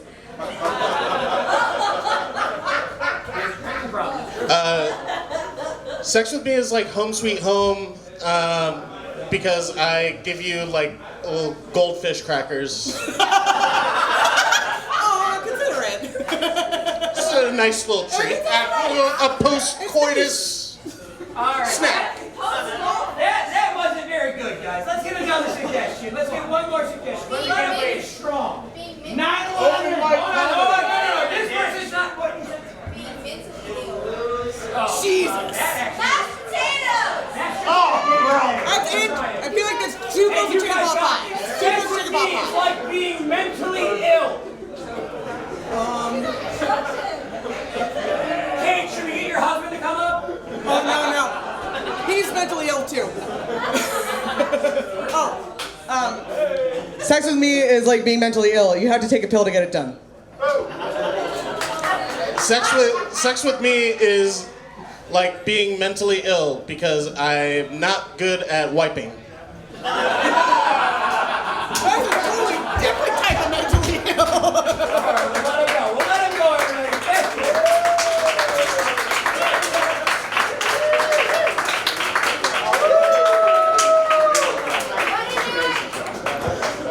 Everybody, what a night we've had. This has been the final comedy from Home Sweet Home. I want to thank everybody for coming out. Thank you for supporting us after all these years. This place has always been a train wreck. I'm so glad you were able to share it with us. I'm going to hang out and drink until my DD drives us home. Everybody, thank you so much. Good night. Good night and goodbye.